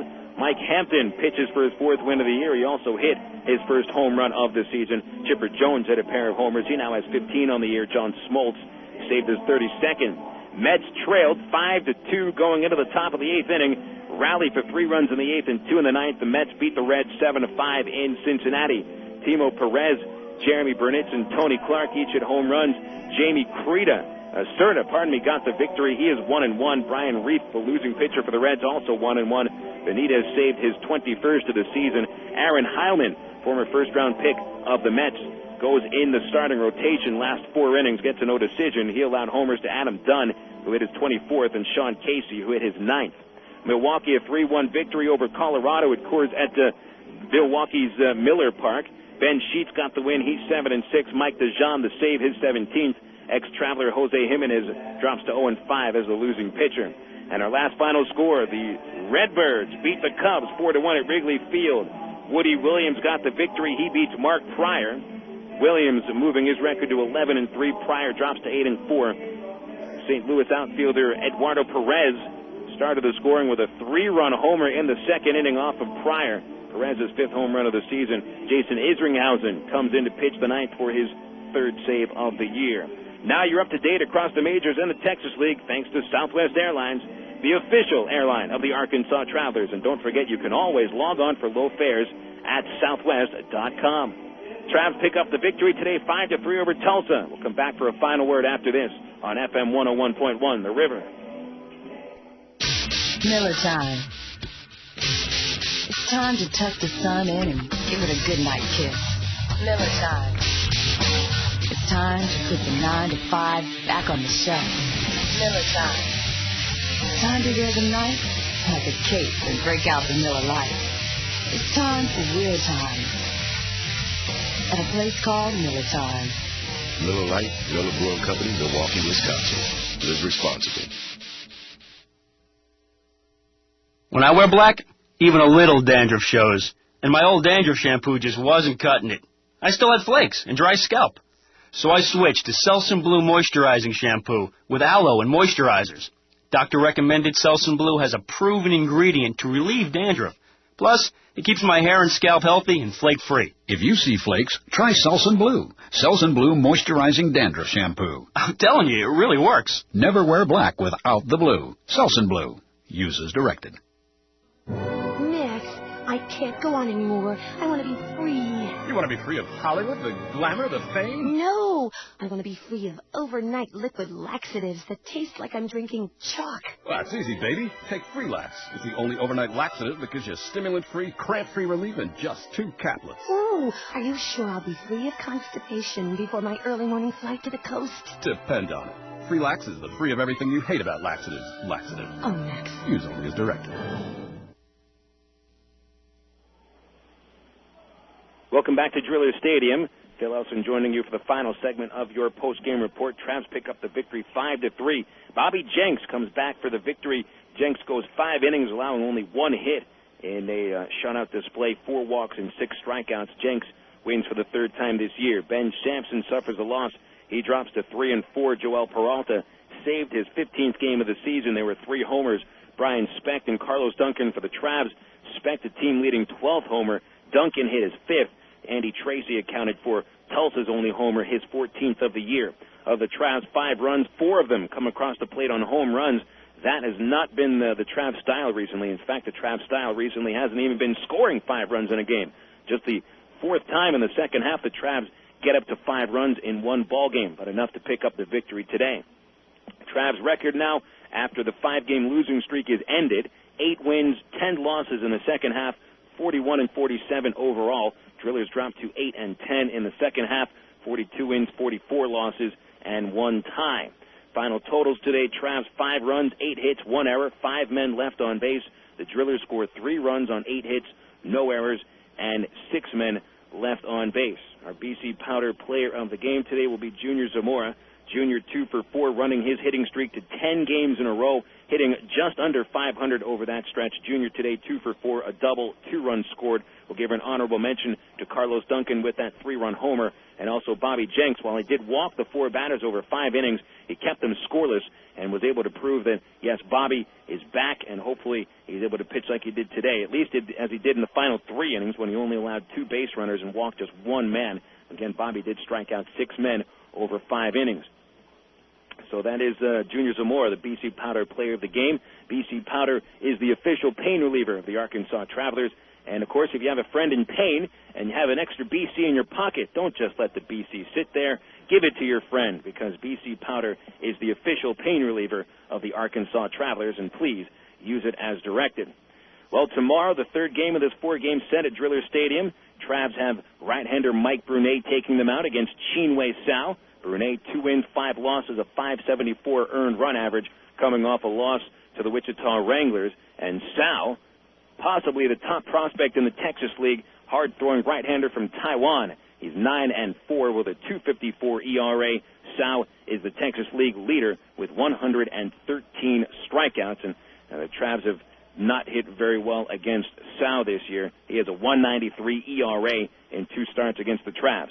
First pitch tomorrow will be at 7:05, which means I'll have the ITT Tech pregame show at 6:45 right here on your home for Traveler Baseball and unforgettable favorites, FM 101.1, The River.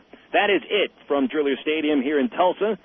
The Travs pick up the victory today, and this is Phil Elson for Cole Cothran back at the studios. Cole, got to remember that it's you back there today. Thanks for doing all the work that you're doing today and throughout the whole season. So long from Driller Stadium. Final score today, Travs 5 and the Drillers 3. Folks, that's it. We'll talk baseball again tomorrow night.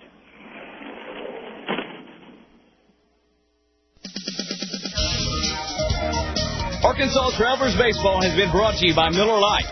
Sonic Drive-In, BC Powder, Coca-Cola, the Arkansas Prostate Cancer Foundation, and ITT Technical Institute. Remember that all Arkansas Travelers games can be heard only on Unforgettable Favorites FM 101.1 The River.